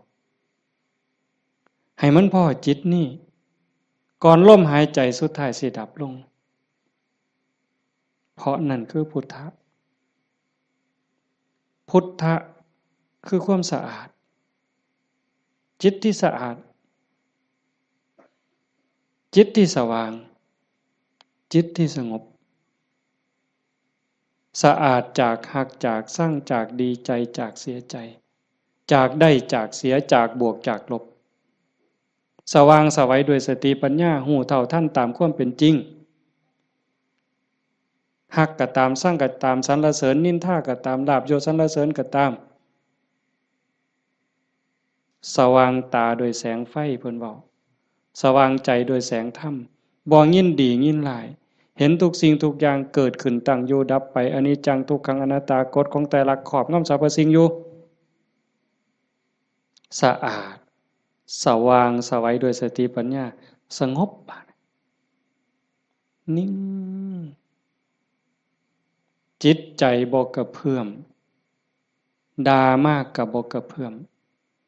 ย่องมากก็บ่กระเพื่อมนักแน่นคือกับหินเนี่ยจิตใจของพุทธะเป็นแบบนั้นสะอาดสว่างสงบหู้เท่าทันตื่นจากความหลับไหลเบิกบานจากการที่เจ้าของบ่มีโทษตรงนี้เป็นวิชาการของพุทธศาสนาเป็นหลักที่ชาวพุทธต้องปฏิบัติอันสิไปอ่อนว่อนบวงสรวงสวดแล้วก็ขอสวดแล้วก็ขอขันมันได้ซ้ำนั้นมันก็สิดีอยู่ขันมันได้พระพุทธเจ้าก็พาเฮ็ดแต่ตรงนี้ที่พระองค์เพิ่นสอนสลบจักเถื่อกลัวสิเป็นพระพุทธเจ้าหลวงปู่ชาลำบากปานใดอาตมาเคยอ่านพ่อเนาะว่าสิขึ้นไปอยู่เทิงภูว่าบ่อยากยุ่งบ่อยากยากนำการมาหาบิณฑบาต ไปอยู่ทั้งผู้กับเขาสิเหี่ยวกินพุ่นเนาะเหี่ยวฉันพุ่นเนาะฝึกซ้อมจนปานนั้นบัดเป็นไข้เป็นหนาวไปอยู่กลางป่าก็บ่อยากให้ผู้พี่น้องยากนำก็ซ้อมมันสิใจขาดยามใดสิจูดไปสุดที่ถิ่มเพิ่นว่าบ่ได้ยินเสียงกวงห้องหลวงปู่เพิ่นปัญญาหลายดีเนาะอาตมาก็จังได๋ดอกมื้อนึงไปอยู่อยู่วัดวัง 2-3 มื้อนั่นล่ะก็เปิดวิทยุฟังหลวงปู่เพิ่นเทศน์อาตมาก็หัวอยู่ผู้เดียวจุจ่อๆสั่นๆนี่คำสอนหลวงปู่ซ่าอยู่กับเจ้าของนี่อยู่หูดังนี่เนาะอยู่กับขนตานี่หักมุมจ่อๆธรรมะนี่โอ้จะเป็นปัญญาคักๆเพิ่นยังว่าโอปัญญิโกเป็นสิ่งที่ควรน้อมเข้ามาใส่ตนมันบ่อยู่ไสไม่ออกคันเวลามันสิเข้าใจมันสิฮู้เล็กๆน้อยๆนี่ดอกมันฮู้ในเจ้าของมันเห็นในเจ้าของนี่โอปัญญิโกเป็นสิ่งที่ควรน้อมเข้ามาใส่ตนคันน้อมเข้ามาใส่ตนนั่นเป็นคำสอนของพระพุทธเจ้าคันน้อมออกไปจักแม่นคำสอนไผบัดนี้คันไปอ้อนวอนบวงสรวงเทวบุตรเทวดาอินทร์พรหมยมยักษ์พระเจ้าทั้งหลายนี่แล้วโลดแต่ว่าอาศัยการประพฤติปฏิบัติจังว่าการฟังเทศน์ฟังธรรมให้เป็นไปเพื่อความศรัทธาความเหลื่อมใสศรัทธาปาสาทะวิริยะความภาคเพียรพระพุทธศาสนาเพิ่นสอนเรื่องความภาคเพียรวิริเยนะทุกขมัจเจติเฮาสิล่วงทุกข์ได้ก็ย้อนความเพียรพยายามของเฮาเองผู้อื่นเฮ็ดให้บ่ได้คันเฮ็ดให้ได้มีผู้วิเศษผู้ศักดิ์สิทธิ์ครูบาอาจารย์เป่าให้เสกให้ผู้ใดสิเกินพระพุทธเจ้าพระออกว่าไผสิเกินพระพุทธเจ้าในโลกในจักรวาลเนี่ยคันมันเฮ็ดแทนได้ทำพิธีเฮ็ดให้ได้พระพุทธเจ้าเฮ็ดให้หมดมื้อเช้าย่างบิณฑบาตหัวแต่ว่ามันก็หาเรื่องอยู่เลยปีชงเพิ่นว่าปีนี้ปีชงหยังชงกาแฟ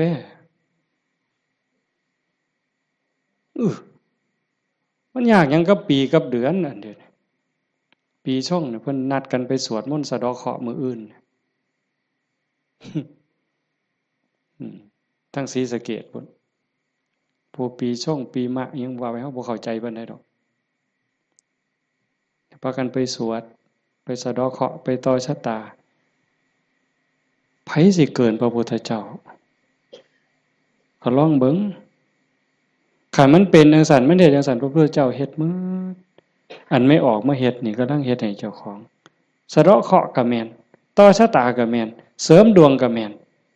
โดยการตั้งสติให้มันฮู้จักอีหยังผิดอีหยังถูกอีหยังควรบ่ควรตรงนี้ตรงมันแม่นพุทธะต้องเฮ็ดแบบนี้เพี้ยนมาจากภพจากชาติคันเฮาบ่มีเชื่อเก่าไม่ออกเพราะว่าคันว่ามีเชื่อของนักบวชนักปฏิบัติเป็นเชื่อเป็นอย่างเป็นเผ่าเป็นพันธุ์ไว้ตั้งแต่อดีตเฮาบ่มีมือมาเฮ็ดจังซี่ในเมื่อเฮามีของเก่ามานำพามาสู่การเหตุการณ์ทำจังซี่มีกัลยาณมิตรพาเหตุพาทำให้ทุ่มเทเต็มที่ถือว่าโอกาสได้เกิดมาเป็นมนุษย์ได้พบพระพุทธศาสนามีสติปัญญาหูดีหูชั่วหูผิดหูถูกยังมีสติหูอยู่จังซี่เฮ็ดเต็มที่ก่อนมันสิหมดเวลาแล้วอย่าคิดว่าเจ้าของซ่าเด้ไม่ออกญาติโยมอย่าคิดว่าเฮาสิเฮ็ดบ่ทันตราบใดลมหายใจยังมีอยู่สติสัมปชัญญะยังหูผิดหูถูกเพิ่นว่าเฮามีโอกาสจนลมหายใจสุดท้ายจนลมหายใจสุดท้ายยิ่งเฮาฟังเทศน์ฟังธรรมอยู่บ่อยๆอยู่ประจำบัดจนฮอดเฮาเจ็บเฮาป่วยเฮาใจสิขาดสิล้มสิตายสิ่งที่เฮาฝึกมาตลอดชีวิตทบทวนมาตลอดชีวิตฮอดเวลานั้นมันจะว่างแม่นบ่แม่นก็แล้วแต่สิว่างว่ามันเอาบ่ได้แล้วร่างกายบ่แม่นของเฮาสังขารบ่แม่นของเฮาสรรพสิ่งในโลกบ่แม่นของเฮาดินดอนตอนหญ้าบ่แม่นของเฮาแม้แต่สังขารร่างกายก็สิทิ่มอยู่ไว้ๆนี่ว่างเด้ปล่อยเด้ ตัวอย่างที่อาตมาได้พบมาญาติธรรมวันที่9 พฤศจิกาอาตมาว่าจะพาไปสวดมนต์ที่พระใหญ่อำเภอเขืองในเพิ่นนิมนต์ไปเทศน์ก็เลยประกาศชวนญาติชวนโยมไปญาติธรรมกลุ่มหนึ่งผู้เฒ่าหน่อยที่สุดก็60แต่ส่วนใหญ่70ขึ้นไปเกิดอุบัติเหตุโยมอาจจะได้ยินข่าวอยู่ว่าจัก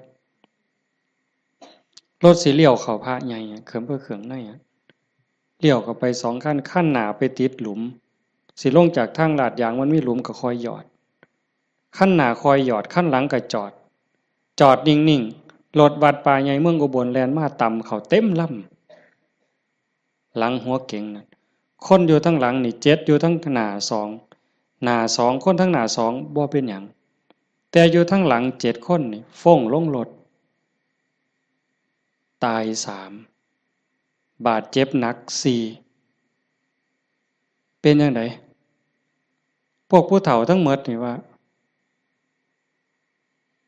ชีวิตเฮาอันนี้เพิ่นเว้าก่อนเป็นได้เว้ามาเรื่อยๆดอกบ่แม่นเว้ามื้อนั้นเว้าเรื่อยๆเว้าตลอดถ้าเฮาได้เข้าวัดเข้าว่าได้ปฏิบัติเป็นนักรบตายในสนามรบตายยามใดก็บ่ย้านยิ่งไปเฮ็ดบุญตายแฮ่งแต่ดีว่าจังซี่เลยเด้ตายก็ตายไปแต่ว่าซุ่มยังนี่กระดูกโค้งหักแขนหักกระดูกสันหลังเคลื่อนกระดูกต้นข้อเคลื่อนขาหลุดโบกแม่นหมด2คนหนึ่งนี่หมอเขาว่าเป็นอัมพาตตลอดชีวิตซอยเหลือเจ้าของบ่ได้อาตมาก็ออกมาบ่ได้เทศน์นำซั่นดอกได้ยินข่าวอาตมาไปนั่งลงปุ๊บก็เสียงหวอรถดังเลยพอได้ยินข่าวว่าเป็นญาติที่ทำก็แต่ตามเขามาโรงพยาบาลเขืองในพอแต่ไปฮอดแม่ใหญ่นึง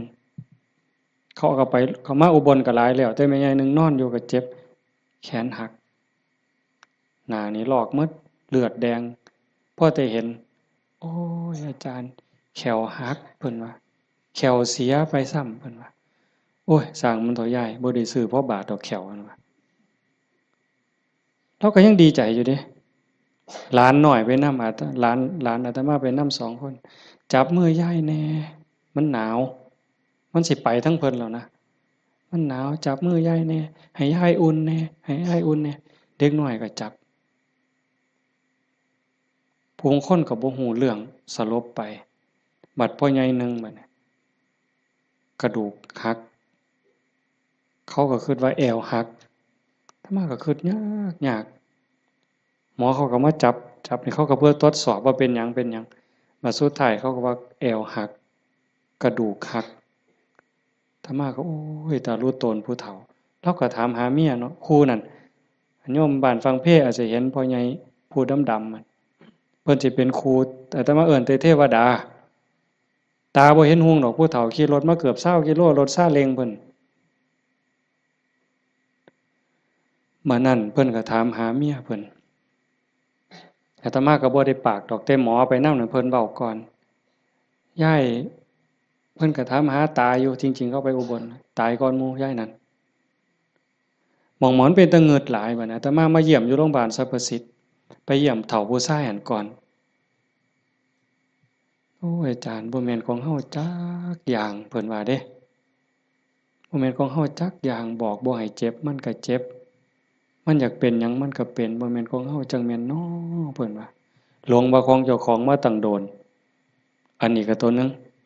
หลังจากนั้นมาเยี่ยมแม่ใหญ่ผู้กระดูกข้อเคลื่อนกระดูกสันหลังเคลื่อนอันนี้หมอก็ว่าเป็นอัมพาตตลอดชีวิตบัดนี้ถ้ามาฮอดแล้วเว้าแม่ใหญ่นี่แล้วเว้าอีหลีน่ะเว้าแผ่วๆๆๆเสียงดังเว้าแต่กรรมฐานแล้วเว้าหยังดอกโอ้ยบ่ย้านจักหน่อยอาจารย์เพิ่นว่าลูกศิษย์อาจารย์ใหญ่วัดโน่นกุลมบ่ย้านเพิ่นว่านั่งสมาธิ6 ชั่วโมง9 ชั่วโมงสำบายตายก็ดีมันสิได้เศร้าเจ็บเศร้ามีแห้งเพิ่นว่าแต่ว่าเราหลับไปยามใดวึบไปยามใดเราว่าขาวอักลากนี่มองเราอุ่นคือมันสิใจขาดหลับไปยามใดปุ๊บสินคนใส่ชุดขาวเต็มอยู่ตลอดนี่คือนิมิตดีเด้คันตายในขณะนี้นี่สวรรค์เขาเอาเราไปแทบแต่ว่าเราปฏิบัติตลอดที่จริงเขาให้เราอยู่ห้องผู้เดียวเป็นห้องอันตราย แล้วผมว่าโอ้ยดีแห้งอาจารย์เขาให้อยู่ผู้เดียวบ่มีผู้ใดมากวนปฏิบัติภาวนาเมิดขึ้นเพิ่นว่าอันบ่ฮู้ทีบเด้นั่นเจ้าของนั่นอันตรายที่สุดเพิ่นว่าเพิ่นสำบายบ่มีผู้ใดมากวนเพิ่นนั่นบัดเอาไปเอามาภาวนาตลอดอยู่โรงพยาบาลตลอดย่างได้ซุมื้อหมอว่าสิเป็นอัมพาตตลอดทั้ง2เท่านี่ตลอดชีวิตเลยซอยเหลือตัวเองบ่ได้แท้เดี๋ยวนี้ย่างได้ทั้ง2คนเห็นบ่หม่องอัศจรรย์หลายพ่อใหญ่เข็มนี่แม่ใหญ่ต้องค้ำเมียตายพ่อใหญ่ต้องเข็มพ่อใหญ่เข็มนี่คือทรมานตอนนี้ก็ย่างแล้วอ่าโยมแม่ใหญ่สวัสดิ์น้องสาวนั่นตายแล้วอีกผู้หนึ่งตมาจือบ่ได้ตาย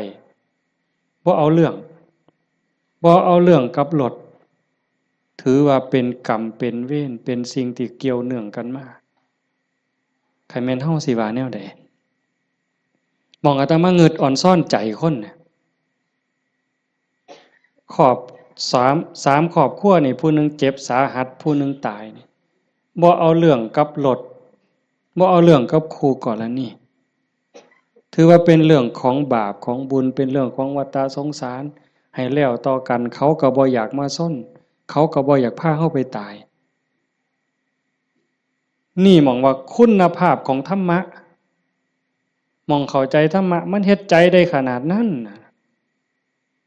คักบ่มื้อนี้แม่ใหญ่นึงผู้เตรียมเนี่ยเผาไปวาง 2-3 มื้ออายุ89ปี7เดือนผู้หญิงเด้เลี้ยงลูกเมียใหม่ผัวเพิ่นไปมีเมียใหม่เพิ่นบ่เครียดเมียใหม่ออกลูกเพิ่นเอามาเลี้ยงพร้อมเอาไม่ออกเฮ็ดได้บ่นี่คือน้ำใจคนนะแม่ใหญ่นี่เราปฏิบัติธรรมอยู่นำครูบาอาจารย์มาตลอดลูกเราดีหมดทุกคนเป็นหมอ2เป็นครูผู้หนึ่งเป็นเจ้าหน้าก็มีอยู่2คนแต่ว่าหม่องอัศจรรย์คือเราปฏิบัติตลอดโยมไม่ออกสวดปาติโมกข์ได้ที่พระเพิ่นลงปาติโมกข์นี่แม่ใหญ่น่ะเราสวดได้อาตมาสวดบ่ได้หม่องเป็นตะงึดหลายแต่ว่าเราตกศาลาเทื่อนึงย่างจงกรมมันมืดตกศาลาสมัยก่อนนั่นขาหักว่าซั่นว่าเห็นบ่บัดมื้ออาตมาสิไปเยี่ยมอาตมาไปเทศน์ฟังทั้งครูขันก็เลยว่าสิกายไปทางนั้นลูกชายเพิ่นว่าบ้านอยู่ทางนั้นก็เลยพาไปเยี่ยมลูกชายก็บอกว่าอาจารย์สิมาเยี่ยมเราลุกบ่ได้ตลอดแต่ว่าสติเราดีเด้เพราะแต่ว่าอาตมาสิไปเสียงรถเขาไปจอดแล้วลุกขึ้นมานั่งพอแต่มาไปนั่งลงแล้วก็กราบได้เท่อเดียวดอกก็นอนมันวิ่นหัวปานนั้นเราก็เว้าธรรมะโต้ตอบได้ทุกเรื่องสติบ่ขาดลูกหลานจักว่าเท่าใดมาเต็มเฮือนแล้วจำได้ฮอดซุมบ่นุ่งผ้าว่ามันชื่อหยังนิสัยมันดื้อบ่ดื้อแล้วฮู้ผู้นี่หมองลูกหลานไว้ย่าย่ายอยู่อีกเด้อโอ้ยมันทุกข์มันยากบ่อยู่ดอกอยู่น้ำหลานอีกแน่อยู่โดนแล้วผู้นี่มัดมือสิใจขาดหลานผู้เรียนอยู่จุฬากำลังขึ้นรถลูกชายว่าย่าถ่าหลานนี่เด้อหลานกำลังขึ้นรถโอ้ยถ่าบ่ถ่ามันก็บ่แม่นแม่วะเราว่าเป็นเรื่องของเพิ่นว่าเห็นบ่เป็นเรื่องของเพิ่นบ่แม่นเรื่องของย่าหมองคักหลายว่าเราตายนั่นเรานอนตะแคงข้างขวาเลียนแบบพระพุทธเจ้าเลยสติจำได้มือสิตายแล้วกินข้าว3เทื่อได้กินข้าวปกติเว้าได้ปกติเพียงแต่ว่านอนไปแล้วก็มาหลับเอาตอนมาดับไปตอนตี4คนตายลูกนี่เป็นหมอ2แล้วก็หลานเป็นหมออีกผู้หนึ่งมันบ่เข้าในทฤษฎีอะโยมพวกนี้อยู่นำคนตายมาตลอดลูกหลานสาวอยู่ห้องชันสูตรพลิกศพพร้อมคนตายเขาพิสูจน์ว่ามันจะเย็นไม่ไงนี่แล้วอุ่นบัดเนี่ย ตายไปแล้วจากตีสี่กลัวๆจนหอด5 โมงเช้าเอาเขาลงเรายังอุ่นอยู่แต่เฮ็ดจังไดบ่ได้เพิ่นก็ลูกชายเพิ่นก็โทรมาถามอาจารย์ที่ว่าแนวใดแต่มาเลยว่าบ่ต้องฉีดยาเด้อสิฟื้นหรือบ่ฟื้นเฮาบ่คิดดอกแต่ว่าบ่ต้องฉีดยาก็บ่ฉีด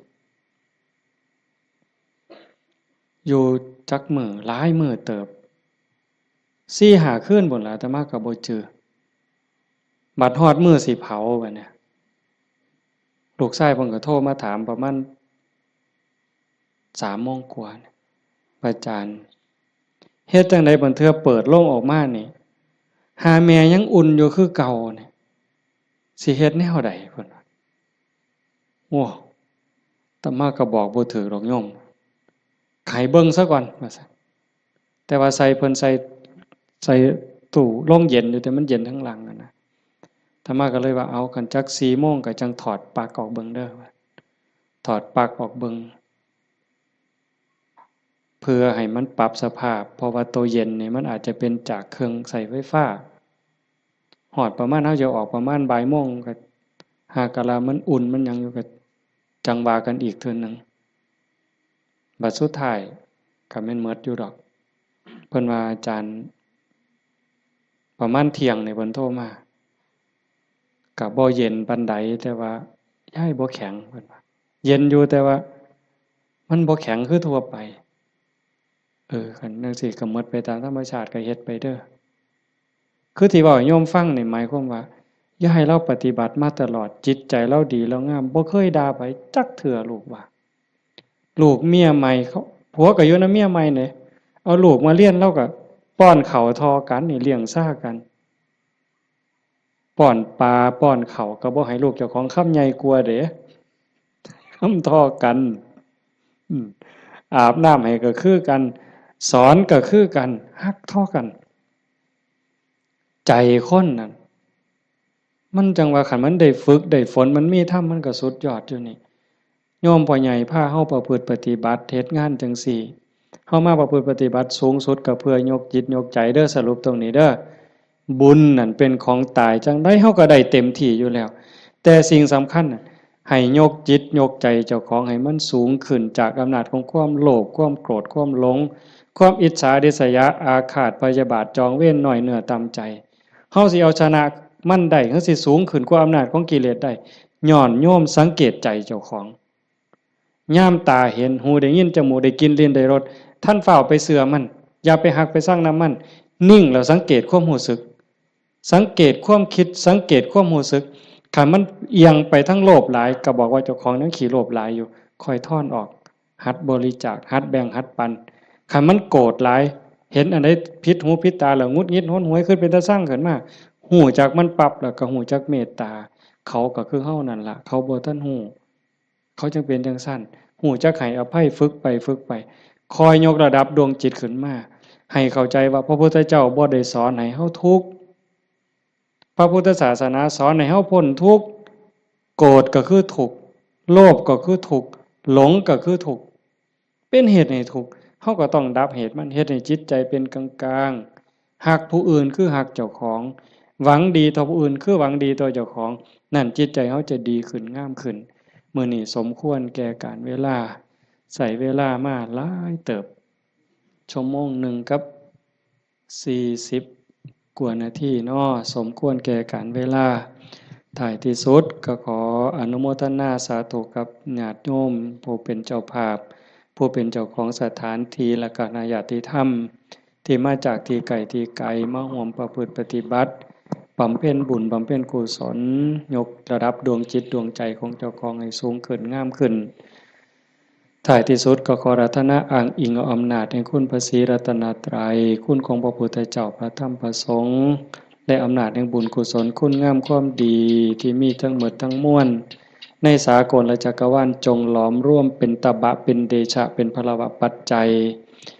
อำนวยหนุนส่งให้ญาติโยมสุขสุขคนจงเป็นผู้แกล้วกล้าอาจหาญร่าเริงในการสร้างบุญสร้างกุศลสร้างคุณงามความดี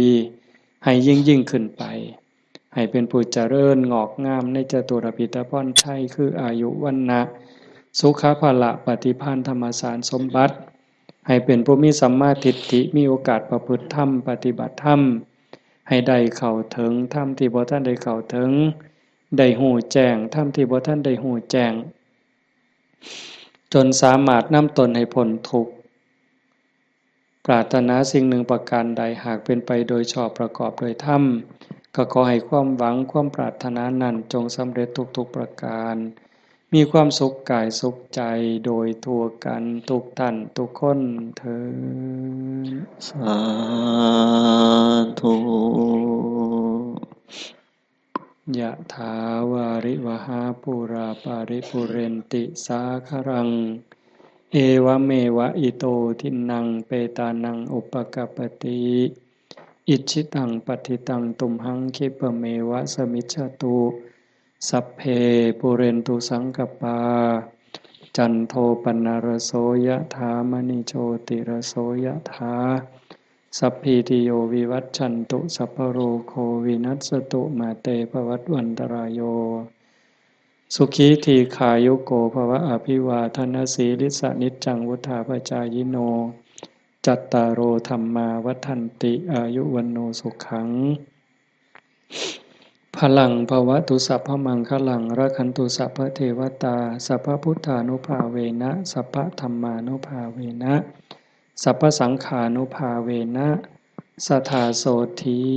พระวันตุเต